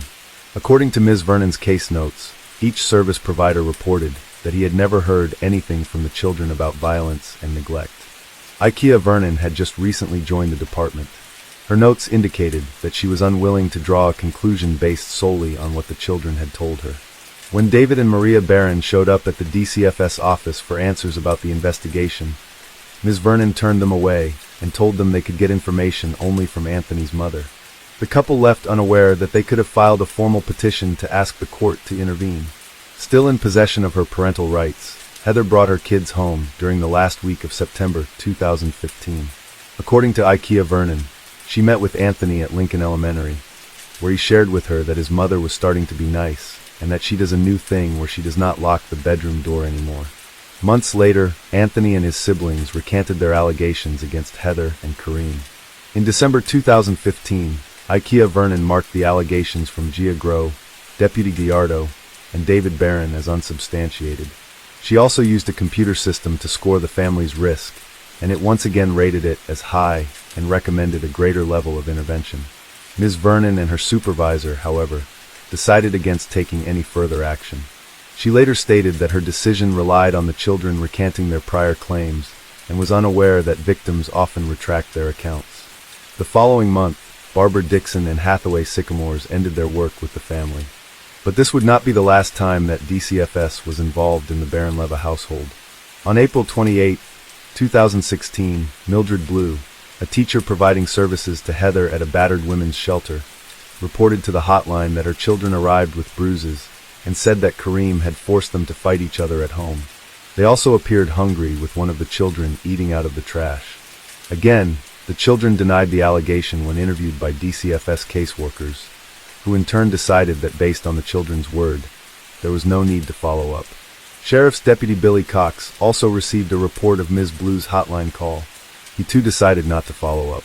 In doing so, Deputy Cox violated his department's own policy, which requires detectives to conduct independent investigations of CA and not rely solely on DCFS's reports, even if DCFS claims it is unsubstantiated. Near the end of 2016, at least one more call to the hotline arrived regarding Anthony's family.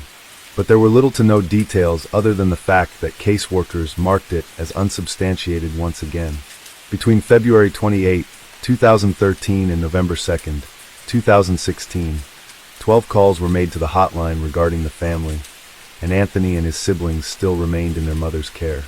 Around this time, Heather cut ties with her brother David, her sister Crystal, her sister-in-law Maria, and the educators who made claims against her. As with many cases we've covered where parents facing multiple accusations of CA end up pulling their kids from school, Heather moved Anthony to El Dorado Elementary, where they had no idea about his prior history as a victim. There, he got to know his new 4th grade teacher, Harmony Bell. Anthony was the fastest runner in his 4th grade class. He earned a place on the honor roll, and his teacher noticed an uncommon emotional maturity for a boy his age. He often collected his thoughts before speaking, asking if he could step out of the room to take a few deep breaths. When a new student joined the class, he asked to move to a neighboring seat, hoping to be the friend the newcomer needed. According to Ms. Bell, Anthony was often nervous about something. He held his Bible tightly throughout the day, once quaking with tears when it fell to the floor. On the last day of school, Anthony wrote a letter. It read, "Dear Mrs. Bell, thank you for teaching me everything you could. It was such a blessing to meet you. I just hope that when I'm going to 6, that you can come to New Vista, so I can see you still. I hope that you can come to my high school, middle school, and college. That way, we will see each other for school years without a problem because how close we are and how we are best buddies, friends. I just want to stay with you forever, but I can't. I just hope you have a good rest of your life because you already know that I'm going to have a good life. Love, Anthony Avalos, your friend." Mrs. Bell wrote in his report card, "Anthony absolutely amazes me. He is so kind and considerate to others, arrives on time, keeps a smile on my face all day long. I can't imagine my class without him." But the summer of 2018 wasn't going to be full of trips to the beach, and Anthony wasn't going to make it to the 6th grade or see Ms. Bell ever again. On June 18th, Anthony allegedly confided to his mother that he liked boys, something that his Aunt Maria would later state took great courage for Anthony to do while living in the home and only reinforced how brave he was. Heather would later go on to tell a DCFS caseworker that Kareem overheard this conversation. The following night, Kareem dropped Anthony on his head repeatedly. In addition, he was whipped with a belt and a cord, slammed into furniture, starved, had hot sauce poured down his throat, and was not allowed to use the bathroom. On June 20th, 2018, Los Angeles County Sheriff's deputies responded to a 911 call from Heather at about 12:15 in the afternoon. They found Anthony inside the apartment. He was not responding. The deputies were told that he had suffered injuries from a fall, and paramedics rushed him to the Antelope Valley Hospital in grave condition. Anthony's Aunt Maria learned of Anthony's condition and went to the hospital, where she found Heather in the hallway. When Heather hesitated to let her see her nephew, Maria crouched her feet on her hands and knees on the linoleum floor to plead with her to please allow her to see Anthony. Through tears, she told Heather she was sorry for reporting her to DCFS, anything that she could do to get inside and see him. When Heather finally relented, Maria found Anthony unconscious and breathing on a ventilator. His lifeless face was held by a large yellow neck brace. Sensors were taped around his skull, recording his diminished brain activity. He was 4 feet 6 inches tall and weighed 77 pounds. His tiny body was covered in cuts, bruises, and cigarette burns. He was so malnourished and dehydrated that his veins were collapsing. He forced emergency personnel to drill into his tibia to administer N4. He had a brain bleed and had suffered a traumatic brain injury.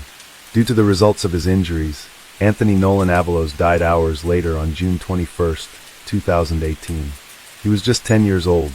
Sadly, it took Anthony dying for DCFS to do anything about the horror going on inside his mother's home. As a result, his 6 other siblings were finally removed from Heather's care. 29-year-old Heather Barron and 32-year-old Kareem Leyva were arrested on June 20, 2018, and charged with 1 count of homicide and 1 count of torture with regard to Anthony, and 1 count of CA in the alleged beating of one of Anthony's younger brothers. Kareem was also charged with an additional count of CA, resulting in death. Some sources claim that the two were denied bail. Others state they had a bail set at $2 million each. On the day of Anthony's death, Deputy District Attorney Jonathan Hadami and a couple of Sheriff's Department homicide detectives spent 2 hours combing through Heather's apartment searching for clues. What Prosecutor Hadami saw made the hairs on the back of his neck stand up. They found blood stains on a carpet. They discovered locks on the outside of the children's bedroom doors. There was a leather belt and a bloodied hamper and telltale bottles of hot sauce on the table, right next to Anthony's bed. Under a bit of loose carpet in a corner, they discovered a pile of uncooked rice. During her interrogation at the LA County Sheriff's Special Victims Bureau in Lancaster, Prosecutor Hadami said he experienced an overwhelming sense of déjà vu. At 5 feet 2 inches, 160 pounds, with black hair pulled back in a tight ponytail, Heather looked like someone he became familiar with 5 years earlier, Pearl Fernandez. There were other similarities as well. Both women were intelligent and highly manipulative, even while being grilled by law enforcement. Heather tried to take control of her own interrogation. She would ask questions instead of answering them. She demanded to know what the investigators knew. She had a calculating way of turning a question over in her mind before she answered back, always insisting that she was the victim. According to Prosecutor Hadami, she was Pearl Fernandez. The couple were subsequently indicted by a Los Angeles County grand jury in October of 2018. At trial, Anthony's 8-year-old sister and his 7-year-old brother gave a chilling testimony. The brother shared that he was forced to wrestle Anthony until he hurt him, sometimes with his mother and Kareem watching them. He told investigators that the children would have to fight one another to escape punishment, and that eating was a privilege that they had to earn. If they urinated while they were in a locked room, Kareem would push their face into the puddle, and sometimes he'd stuff a shirt into their mouths to muffle the screams. The sister shared a similar story. She stated that Kareem would also make the kids beat each other up. She said, so the boys would be in trouble, so Kareem would have me and my other brother beat up Anthony, or me and Anthony beat up my other brother. Kareem would have us pinch him or sock him. She also shared that they were made to stand in a corner for hours after returning home from school. Sometimes we'd go in the hallway, the little wall between my room and my mom's room. We would have to go there on our knees and carry books, and with 2 weights on top tied all together, we would have to hold it for 10 minutes. If the books fell, she alleged they were made to start over for another hour. She claimed that her mom and Kareem would punish them by making them kneel on rice, and that Kareem sometimes used his foot to put pressure on their knees, causing them to bleed. Afterward, she said she was forced to clean it up. Evidence also showed they were hit with power cords, vacuum tubes, as well as fists. She went on to say that food often was withheld as punishment, and that after the boys were caught sneaking out for food, an alarm was placed on their bedroom door. The boys were also allegedly forbidden from exiting the room to leave the bathroom, which led to further punishment if they soiled themselves. She said that Kareem would hold their legs, make them lay down, and put their face into the urine. The word is alleged that over the last 5 or 6 days of his life, Anthony suffered a slew of punishments, both quick and prolonged. Punishments that, in addition to kneeling on rice for lengthy periods, included having hot sauce poured on his face and mouth, and being whipped with a belt on his body, legs, butt, and the bottom of his feet, as well as being repeatedly held upside down and dropped on his head. On March 6, 2019, a verdict in Heather Barron and Kareem Leiva's trial was reached. The decision was announced by Superior Court Judge Sam Oda the following afternoon. Both were found guilty of first-degree homicide, with special circumstances involving infliction of torture. The court finds defendant Kareem Ernesto Leiva guilty of first-degree murder under a theory of torture murder in violation of Penal Code Section 187, Subdivision A. The court also finds the special circumstance allegation against defendant Leiva pursuant to Penal Code Section 190.2, Subdivision A, Paragraph 18, to be true. The court finds defendant Heather and Maxine Barron guilty of first-degree murder under a theory of torture murder in violation of Penal Code Section 187, Subdivision A.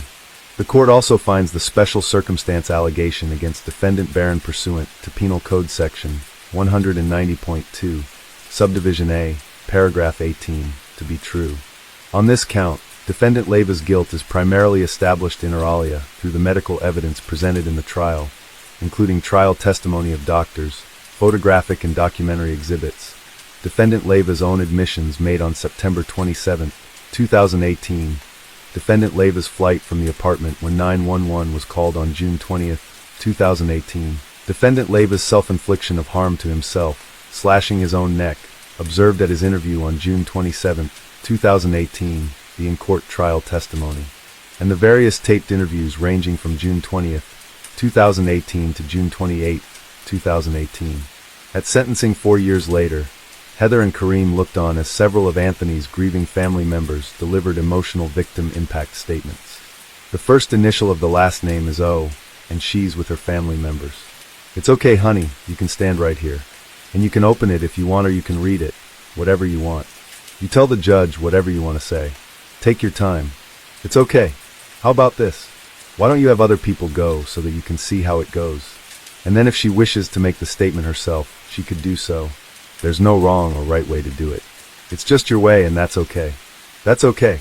Whatever way you want to do it is the way you're going to do it. You want to talk? Okay. First initial of the last name is P, Your Honor, Anthony's cousin. And you can hold this if you want.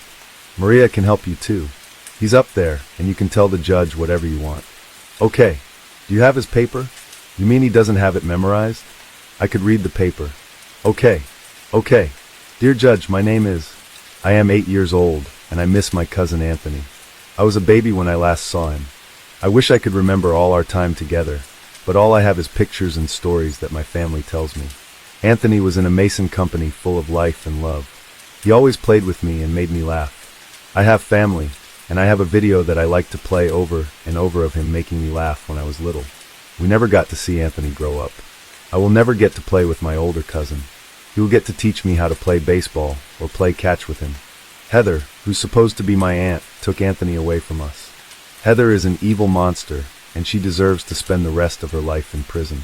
I don't forgive Heather for taking my cousin's life, and I hope she gets beat up in jail because I just wanted to meet Anthony.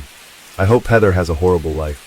Anthony is in a better place, and someday we'll be together again, and we will be able to make new memories. I always carry you in my heart, Anthony. Love you, and miss you very much. Thank you for your time, Honor. Thank you. It has been 5 long years without my brother, my best friend, and my whole world. Anthony was everything to me and my family. Anthony was a ball of sunshine to everyone, and sadly, because of these 2 monsters, he is not here anymore. Anthony did not deserve any of the things that happened to him nor me. I am a 13-year-old girl. I should not have to be here doing all this. I should be able to live a normal life. They both took away my ability to live a normal life as a normal girl. Sometimes I wish I could turn back time and speak up to anyone, but I can't. Sometimes I wish that I could turn back time and speak up to a teacher or anyone at least, but I can't. I wish that Maria never introduced him to you or us. Heather, you and Kareem ruined not only Anthony's life but mine, Robert's, Bella's, Noah's, David's, Priscilla's, Evelyn's, and even your own lives. You decided to choose and live. You decided to choose and live a man over us, your own children. You decided to let that horrible man into our lives, and that ruined everything. You stopped loving and protecting us, and that hurts a lot. Kareem, you came into our life and ruined everything. I don't know why you did it, but you did. You tortured us and hurt us very badly. If it wasn't for you, Anthony would still be here and none of us would have to be here doing this. It is also because of Heather that Anthony is not here anymore. She did not do her job as a mother. She did not protect us and took part in the torture. I would have never thought in a million years that I would have wanted to call my own mother Mom. To me, you are both monsters, and Heather, you are not my mother nor family. If I knew that the abuse would have ended with me losing my brother, I would have said something, but I didn't because I was not scared, but because I was scared and terrified. But I'm not anymore because this is all finally coming to an end, and you both would get what has been waiting for you. I have learned to accept that you guys can't hurt me anymore. I'm finally free from all the torture, but if I were to have known that this would end with me losing a brother, I would do it all over again with just one difference, that it would be me, not Anthony. Thank you, Andrew. Thank you. And what about Barbara Dixon? Well, the California State Board of Behavioral Sciences placed Barbara Dixon on 4 years of probation. She faced charges of gross negligence and unprofessional conduct by the licensing board, but sadly, those charges were dropped. Her probation went into effect on March 31st, 2022. This means that in 2026, Barbara Dixon is free to fail children in Los Angeles once more. On April 25th, 2023, Heather Maxine Barron and Kareem Ernesto Leyva were sentenced to life in prison. Both were denied probation and ordered to pay $7,500 in victims' compensation funds. They had initially faced the death penalty, but Los Angeles County District Attorney George Gaskin had said his office would no longer seek capital punishment after he won his 2020 election. In addition, Anthony's father Victor and his siblings received a settlement of $32 million in damages from Los Angeles County. Heather is currently being housed at the Central California Women's Facility in Chowchilla, the same location that houses Pearl Fernandez, while Kareem is being held at the Mule Creek State Prison in Ione. It should also be noted that in the wake of Anthony's death, his family, along with prosecutor Jonathan Hadami, held protests with the intention to oust DA Gaskin due to his inability to put victims and their families first. Protests were held in Sam Yellen Park in Palmdale, as well as Schooner Patio Grill in Lancaster. In addition to Anthony's family and prosecutor Hadami, the family of Gabriel Fernandez was also in attendance. Anthony's funeral service was held at St. Junipero Serra Parish in Quartz Hills, California on July 20th, 2018. His father Victor served as a pallbearer. He was laid to rest in a small blue casket at the Good Shepherd Catholic Cemetery in Lancaster, California. His headstone engraved with the image of a sleeping angel for the inscription, "You don't have to have superpowers to be a superhero." Now, you would think this would be the end of the video. Surely LA County couldn't let this happen again, right? But it didn't take long before they did let it happen again. And despite a mountain of evidence and the incredible work from one social worker who tried her very best to save this next boy's life, LA County was content to let him die. And as a further insult, removed the social worker from the case, the only person who was trying to save his life. After everything that happened with Gabriel Fernandez and Anthony Avalos, it's reasonable for you to believe that this just couldn't happen again, especially in such a short span of time. But what you're about to find out is that it is far more horrifying than that. Noah Alejandro Cuatro was born on August 20th, 2014 in Palmdale, California to parents Ursula Elaine Juarez and Jose Maria Cuatro Jr. The pair met at John F. Kennedy High School in Granada Hills and had their first son when Ursula was 18 years old. Noah was born 2 years later, followed by a daughter and another son. From very early on, the couple had already wrapped up a long history with social services. In fact, LA County DCFS had their eyes on the family before Noah was even born. In 2014, Ursula was accused of harming her infant half-sister, causing skull fractures. Oftentimes, skull fractures in infants and toddlers point to shaken baby syndrome. DCFS social worker Jennifer Montano wasn't going to allow Ursula to have another opportunity to harm another child. She launched a full investigation and knew that Ursula was pregnant again. As such, she arranged to have Noah taken away from his parents as soon as he was born. During the first few weeks of his life, Noah bounced from foster home to foster home and never formed the bond that newborns have with their mothers. Later, it became obvious that didn't develop any motherly feelings towards her son. However, she was already accused of harming her half-sister, so there was a very good possibility that she would have hurt Noah even if the two had bonded. After a few weeks of bouncing around in the foster care system, Noah was placed in the temporary custody of his great-grandmother, Evangelina Hernandez, who he would go on to stay with for 9 months. He was a capable, responsible, and loving caregiver. Noah formed perhaps the most enduring bond of his entire life while staying with Evangelina, sometimes calling his great-grandmother Mommy. Evangelina was getting him to all his doctor's appointments and kept him clean and well-fed. She made sure he had plenty of age-appropriate toys and enriching activities throughout the day. Noah was thriving in her care. However, like many of the narcissistic parents we cover, Ursula and Jose wanted nothing more than to sabotage their son's life. They felt that DCFS had robbed them of the first months of caring for their son.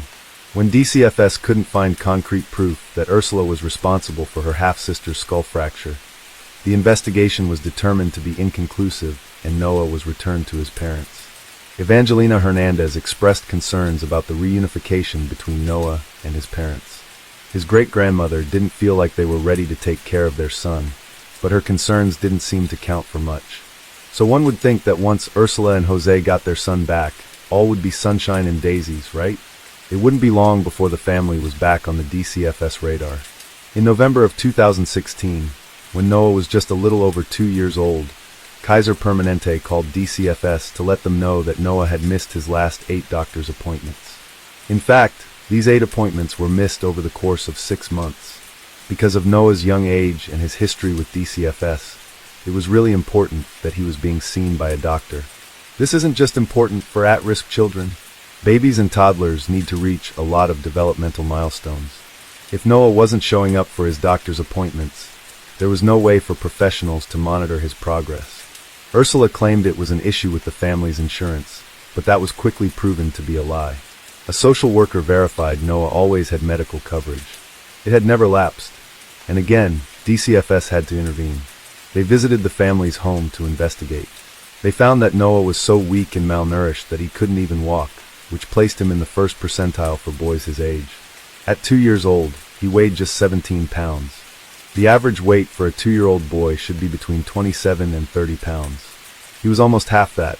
Jennifer Montano said that he appeared very thin. His eyes were hollow. Again, if Noah had been going to his regular doctor's appointments, this would have been a non-issue. Ursula and Jose had hidden the little boy for a reason. Ursula said Noah ate too much, which made him vomit and thus not gain weight.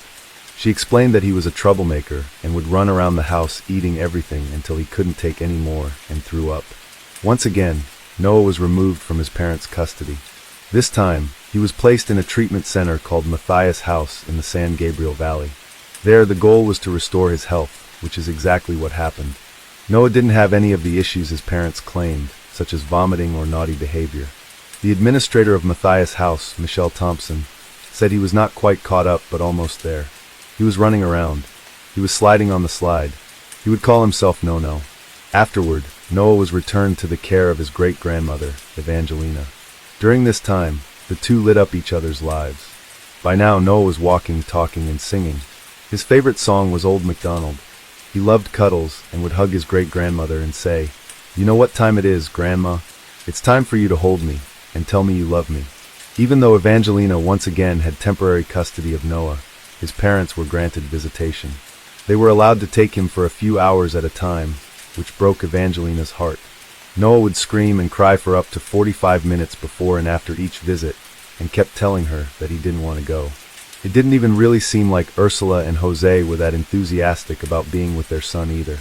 The couple never made their son a priority. Oftentimes, they bailed on visitation, much to Noah's benefit. But when it came to the DCFS investigations against them, the couple made it seem like they really wanted Noah back and fought to get their way. In 2017, the DCFS investigation that had Noah removed for the second time lasted a year and a half. Noah would be returned to his parents, but Ursula and Jose were given stipulations including enrolling Noah in daycare and therapy. He needed to show up at his doctor's appointments, and the couple needed to complete a parenting program with a focus on parent-child bonding. All of this would be arranged with the help of DCFS, and they would have a specific social worker to help them oversee the process. Since Evangelina no longer had legal custody, all she could do was stand by her great-grandson and try to advocate for him.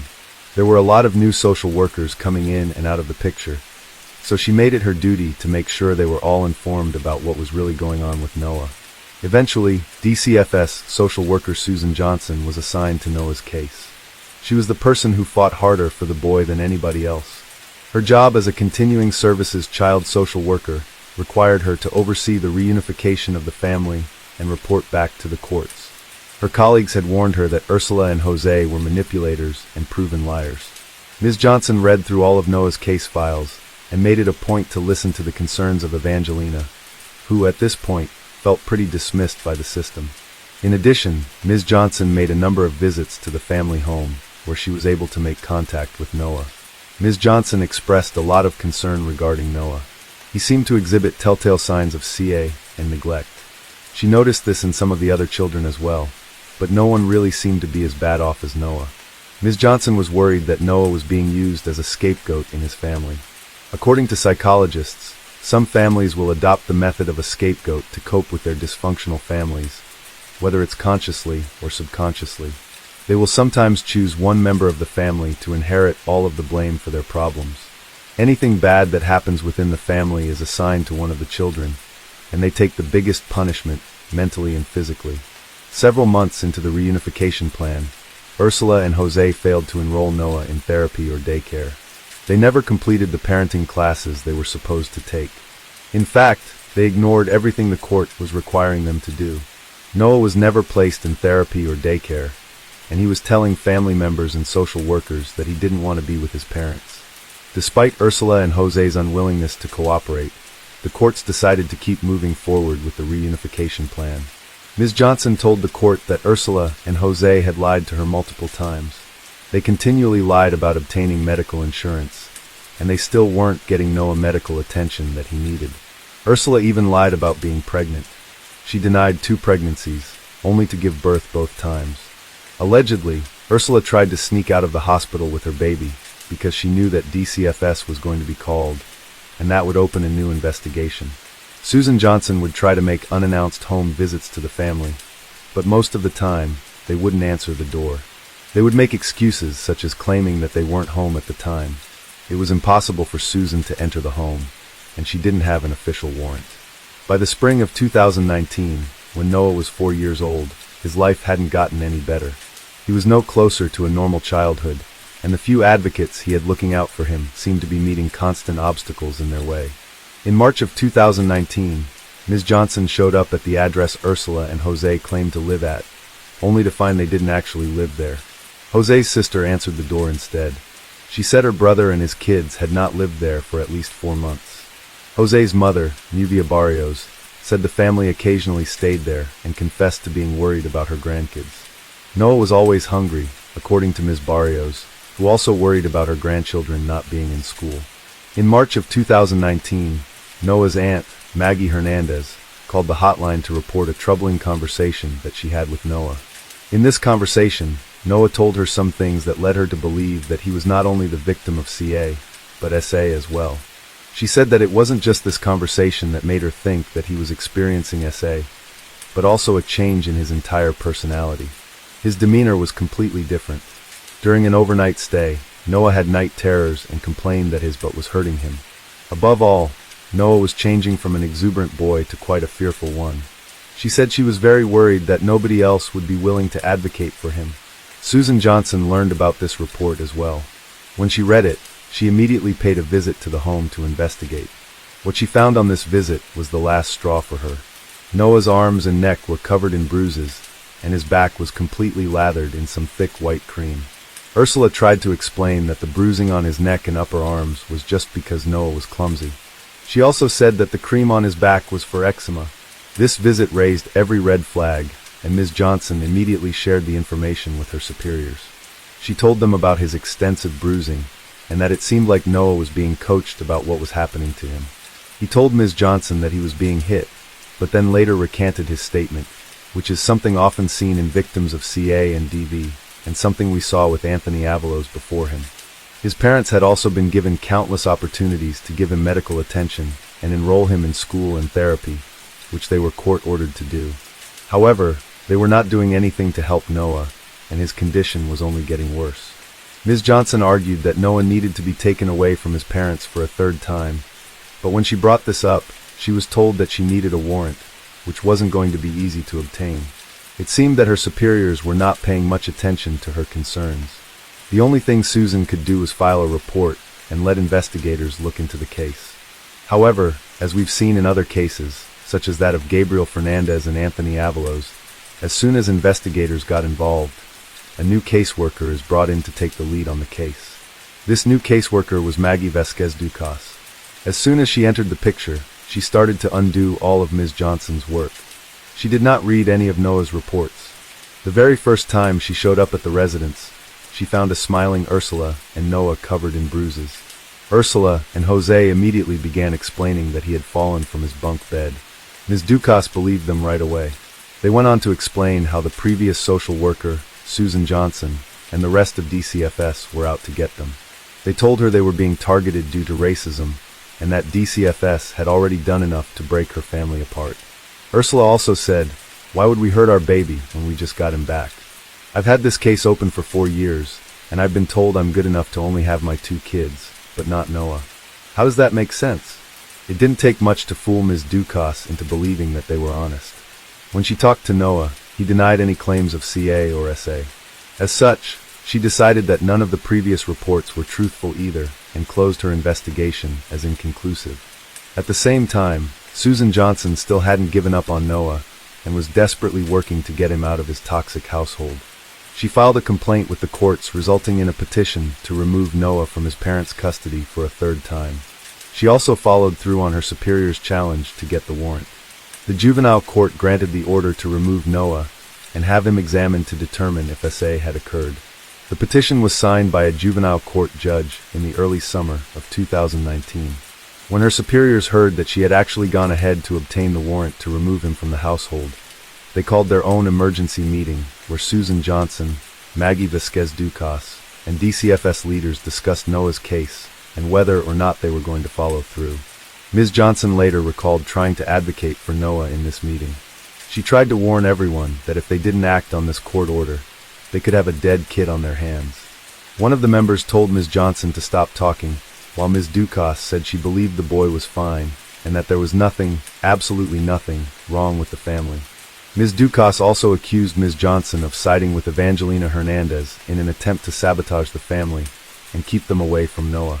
She also said that she was concerned that if DCFS had any more involvement, they would be guilty of discrimination due to Ursula and Jose being Latino.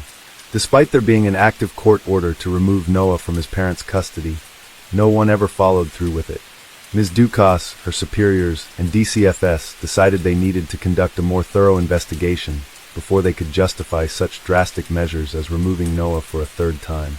At this point, Susan Johnson is completely removed from the case. Maggie Vasquez Ducas and another social worker are once again assigned. Social workers have 10 days to take children from their homes after a commissioner issues a removal order. Otherwise, they must alert the court if they don't plan to do so.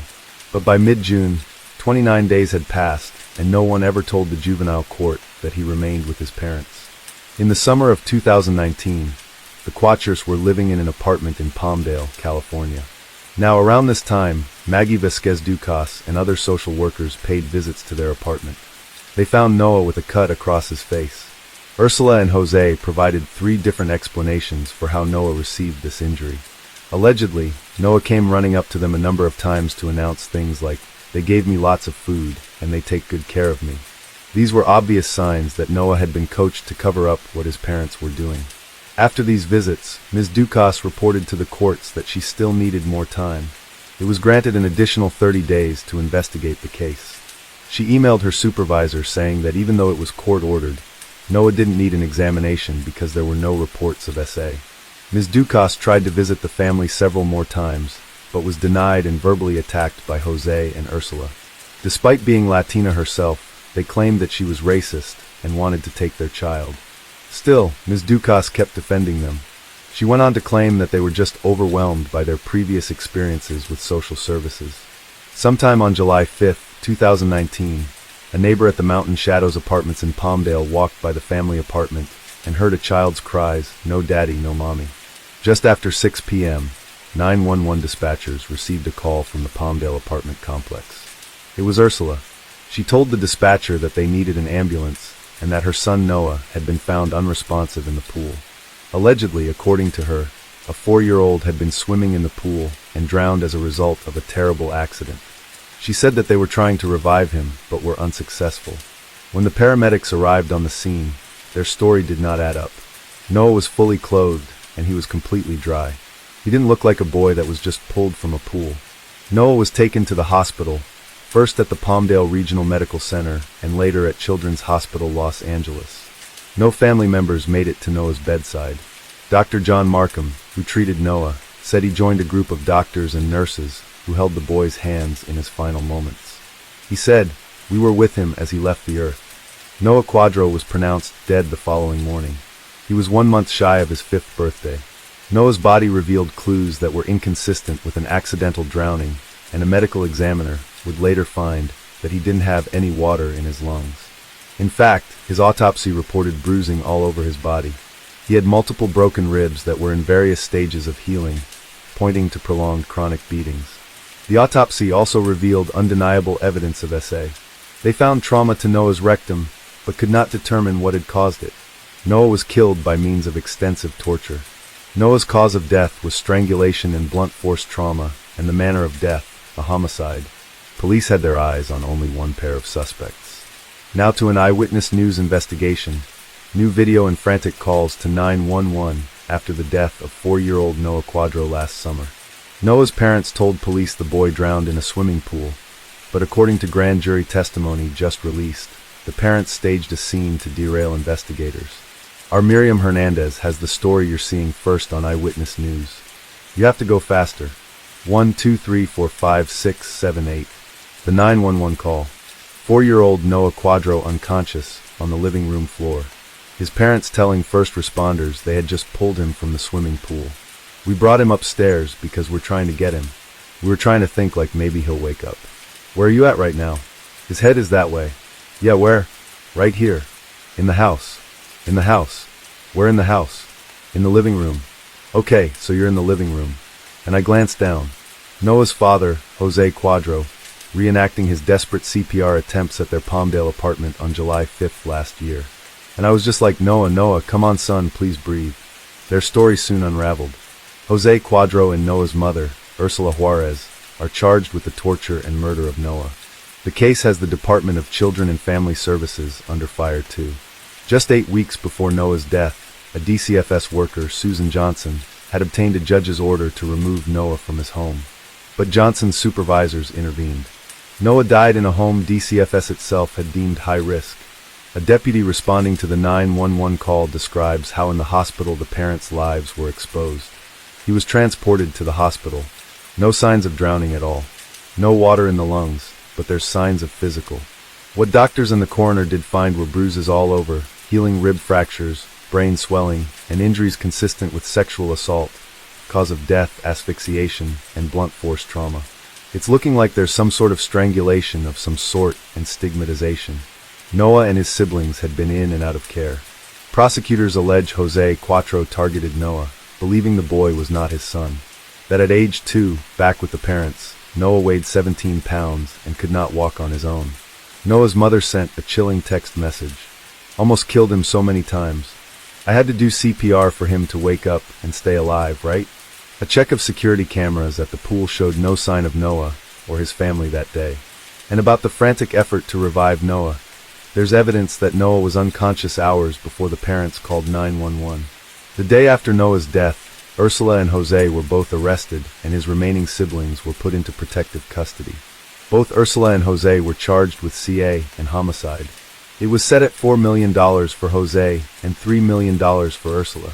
Their case was brought to a grand jury in 2020.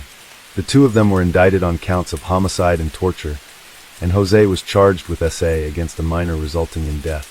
If convicted as charged, Jose faced a possible maximum sentence of 47 years to life in state prison. Ursula faced up to 32 years.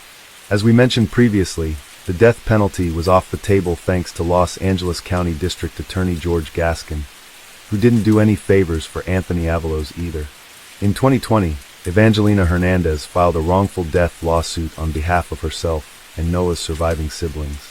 Stated that instead of protecting Noah and his siblings, DCFS continued to place the children with their violent parents, where the children continued to be mistreated over the course of several years. It also claimed that after Noah's death, DCFS social workers made threats against Evangelina in an attempt to silence her. They told her that if she made any public statements about Noah's case and her potential lawsuits, she would lose her request for guardianship of her other 3 great-grandchildren and would never see them again. The lawsuit was settled in December of 2024, but the details of the settlement have not been made public. Hathaway Sycamore's Child and Family Services, who you'll also remember from the Anthony Avalos case, was named as an additional defendant. The agency knew of, or suspected, the misconduct occurring in Noah's home after the boy was sent to them by DCFS for mental health services, but failed to report the misconduct. In February of 2023, social worker Lisbeth Hernandez Aviles testified that a property manager at the family's apartment told her that he had heard crying coming from inside and suspected DV going on. The social worker also testified that the children all slept on one mattress in the living room, and that the home was filthy and emanated a foul odor. On March 29, 2024, both Ursula Juarez and Jose Cuatro Jr. pled no contest to their charges, which included 1 count each of first-degree murder and torture for Jose, and 1 count each of second-degree murder and torture for Ursula. On April 30, 2024, Superior Court Judge Robert Chu sentenced Jose to 32 years to life in prison and Ursula to 22 years to life. As part of their plea deal, the disgraced parents waived their appellate rights. At the hearing, great-grandmother Evangelina told the couple, "Why, my God, why is there such evil in you, Ursula? What kind of monster are you, Jose? You're both very sick. You are the worst kind of sickos." As of the date of this recording, in December of 2024, Ursula is currently being housed at the Central California Women's Facility in Chowchilla, alongside Pearl Hernandez and Heather Barron, while Jose is being held at the Substance Abuse Treatment Facility and State Prison in Corcoran. To be noted, out of all 3 of those cases that we've just covered, this case is the only one where the parents did not get life in prison. In the wake of Noah's death, Deputy District Attorney Jonathan Hatami summoned several DCF staffers who worked on Noah's case, including Maggie Vasquez-Ducas and her supervisor. Both acknowledged they had not actually read Susan Johnson's 26-page filing to the juvenile court to remove Noah, despite opposing it.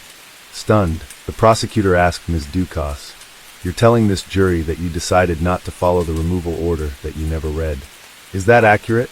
She said she had, but then further explained that she read it after Noah passed away. None of the high-ranking DCF administrators testified. Noah Alejandro Cuatro was laid to rest at the San Fernando Mission Cemetery in Mission Hills, California.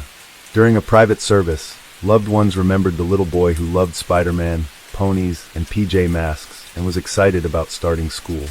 Allegedly, his beloved great-grandmother, Evangelina, was banned from attending his funeral.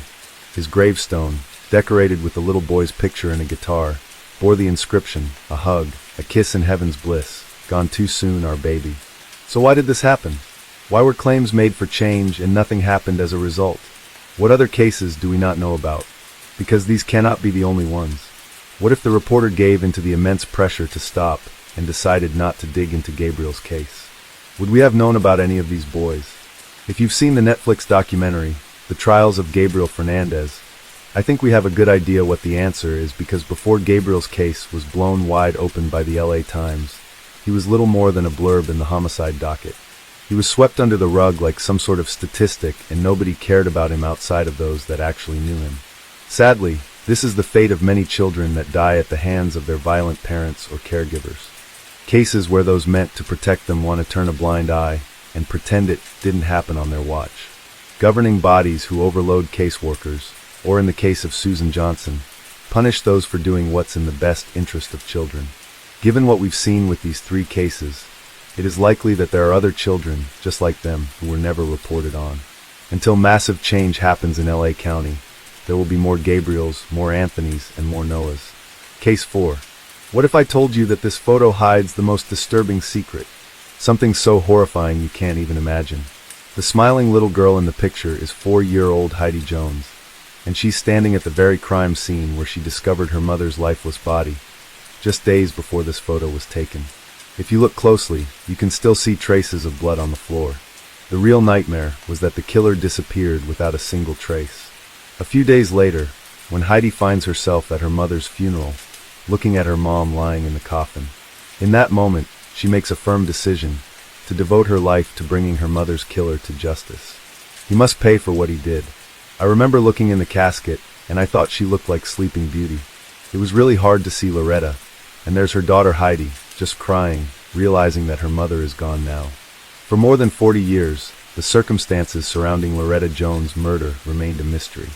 But as it turned out, the answer had been hidden within this very picture all along. I said, that doesn't happen except the movies. She says it was right there, plain view. Loretta writing the name of the killer in blood. As the sun dipped below the horizon on a warm summer evening, 4-year-old Heidi Jones was getting ready for bed when her mother, Loretta, gently pushed the bedroom door open. That night, my mom came to my bedroom and she told me don't come out. And I believe that if I heard any sound or anything that night, I did what my mom told me to do. And I didn't go out.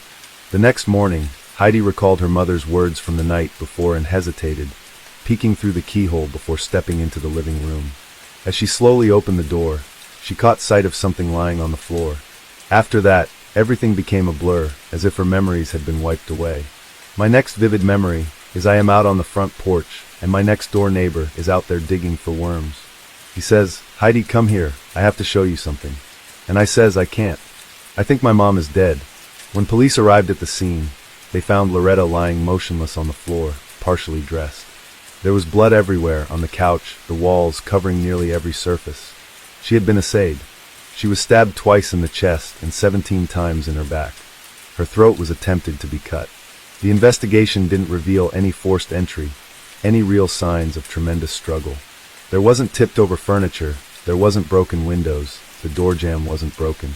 Investigators collected a significant amount of forensic evidence, fingerprints, blood samples, and fibers from the carpet and couch upholstery. Meanwhile, little Heidi had spent the morning at a neighbor's house. Detectives waited for her relatives to arrive before speaking with her, the only potential witness to the crime. When Heidi's grandparents arrived, detectives carefully asked the little girl about what she had seen and heard the previous night. A 4-year-old child, of course, couldn't say much, but one thing she was sure of, her mother hadn't screamed, cried, or called for help. The 4-year-old's memory was murky, except for one very important detail. I remember telling my grandma what I could possibly remember. I said Tom did it. Tom killed my mom. That's how investigators got their first clue. A name. Just Tom. No surname, no photo, no description. It was the only thing little Heidi could recall about the man who had taken her mother from her. But even that small detail spoke volumes. Tom was clearly someone who had been in Loretta's life regularly, familiar enough for a 4-year-old to remember.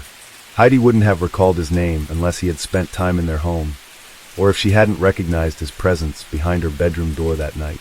While Loretta's family and friends struggled to think of anyone named Tom, detectives uncovered a new lead. An odd incident that had occurred just 3 blocks from Loretta's home, and more importantly, shortly before her tragic death. That evening, 10-year-old Lori Kulo was cycling around the house while her older brother played ball with his friend. At one point, she rounded the corner and saw the boys go inside. As the sky grew darker, Lori decided to follow them.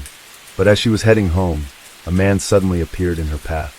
He grabbed her and forced her against the side of the house, holding her arms behind her back. He was stepping on my feet and another hand over my mouth. I was trying to scream, and I couldn't get the scream out. It just wouldn't come out. I was terrified. I couldn't get away from him. Fortunately, when the man's grip on Lori's mouth loosened for a moment, she didn't panic and screamed at the top of her lungs. Her brother, her stepdad, and her brother's friend ran outside to see what was going on, and they saw this suspect running. She pushed her away and ran off in the direction of the south. 3 blocks down, he was near Loretta Jones's house. Detectives quickly concluded that the attack on Lori and Loretta's death were linked. so they focused their search on a single suspect. The police combed the area, questioning anyone who had been near Jones's house or in the surrounding neighborhood. They found an individual that was hitchhiking from Price to the town of Provo. This gentleman was carrying a pocket knife with what they thought was blood on it. The man was arrested and taken to Price, but when Lori Kulo arrived with her mother for the identification, she quickly stated that it wasn't him. The knife didn't match the injuries on Loretta either. To make matters worse for the police, the man was able to prove that he had been nowhere near the area at the time of the crime. The unfortunate hitchhiker was released.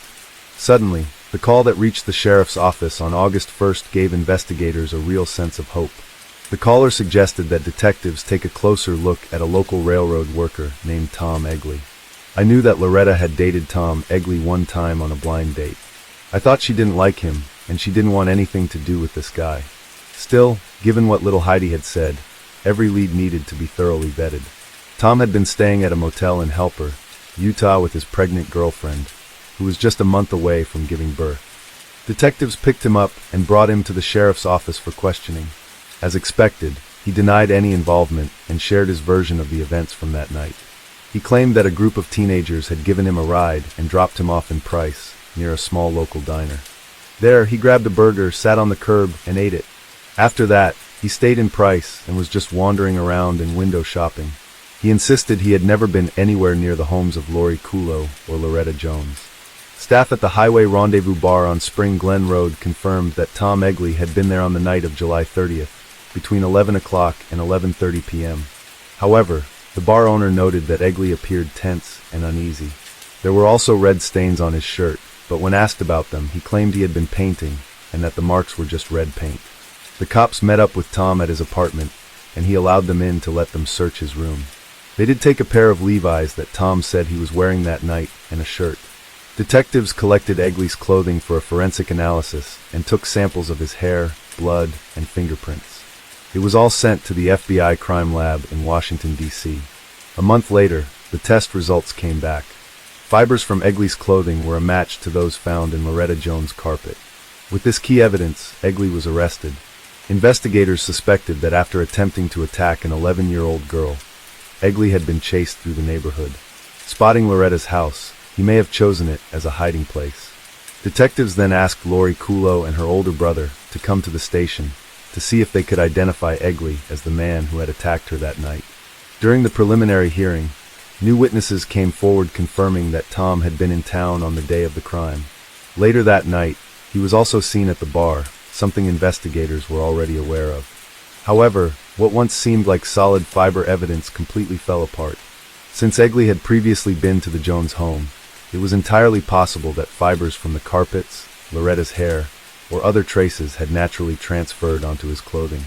In the end, Tom Egley was released. He had simply been in the wrong place at the wrong time. The detectives started from scratch, with their only lead being the vague recollection of the victim's 4-year-old daughter, which didn't offer much to the investigation. A year after Loretta's death, the case had become as cold as the harsh Utah winter winds. For years later, Heidi faced another loss when her grandfather passed away. Mr. Jones never fully came to terms with the death of his daughter, yet the family tried to move on with their lives. As Heidi grew older and started school, her daily routine and new friendships occasionally helped her push the painful memories about the dark days aside. But those days were real, and they still hurt. Whenever Heidi tried to talk to her grandmother about her mother, Mrs. Jones would only cry. By that point, the elderly woman had reached a place where she just wanted Loretta to rest in peace. But Heidi wasn't willing to let her mother's case fade into the past. In 1989, young Heidi Jones launched a personal campaign, writing letters to various officials in a desperate attempt to seek justice. I wrote to Price City Police Chief. I wrote to Cartman County Sheriff's Office. I wrote to the FBI. But it seemed like the more that I pressed for information on my mom's case, I started hitting brick wall after brick wall. I was getting nowhere. At some point, she gathered all her notes and letters, tucked them away in a folder, and set them aside, hoping to return to them someday. I know that my mom would have gone to great lengths to do whatever she needed to do for me, and she proved that the night she was murdered. How could I just let that go? My mom was my hero that night. I owed it to her. I owed it to her to do something about this. Over time, Heidi returned to Utah. But once again, Her efforts to solve the mystery of her mother's death failed one after another. Every conversation with authorities led to the same response. We've done everything we can. There are no more leaves. Then, unexpectedly, an unpleasant incident ended up giving her the breakthrough she had been waiting for. Over the 4th of July weekend in 2009, Heidi's car was stolen. Frustrated, she posted about it on Facebook, where an old high school acquaintance, David Brewer, replied, "Wish I were closer. I'd help." Heidi remembered David from high school. He was a year ahead of her. As they talked about her stolen car, she learned that he now worked for the Carbon County Sheriff's Office in Price, Utah. That detail immediately caught her attention. Years ago, it was the same office that had handled her mother's case. Without hesitation, Heidi called David and shared her mother's story. After meeting her in person, David agreed to help and start searching the archives for any case files. But it was quickly discovered that there was no case file, and there was no box of evidence. They were thrown away or missing. While searching the forensic office, Detective Brewer finally came across something, a set of documents from the original case, including a detailed autopsy report. They did have a very good detailed medical examiner's report. It was discovered that a vaginal swab had been done, and there was semen present on it. And with today's standards, of course, in DNA, I thought I could have this guy in 10 minutes if I just had that swab. But there was one major problem. The evidence was missing. It wasn't the result of anything sinister or mysterious, just years of negligence and indifference from law enforcement. Determined to uncover the truth, David published a newspaper article, hoping the public might help fill in the missing pieces.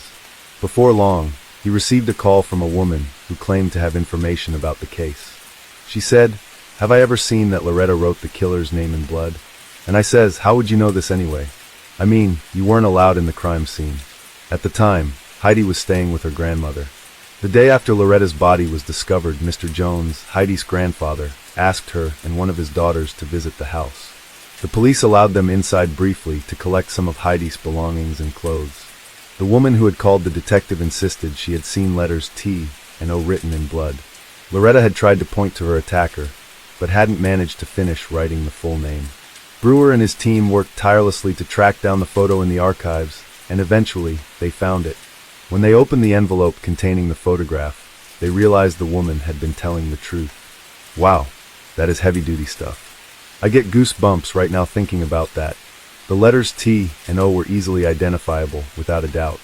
These were not some random smudges of blood from a finger.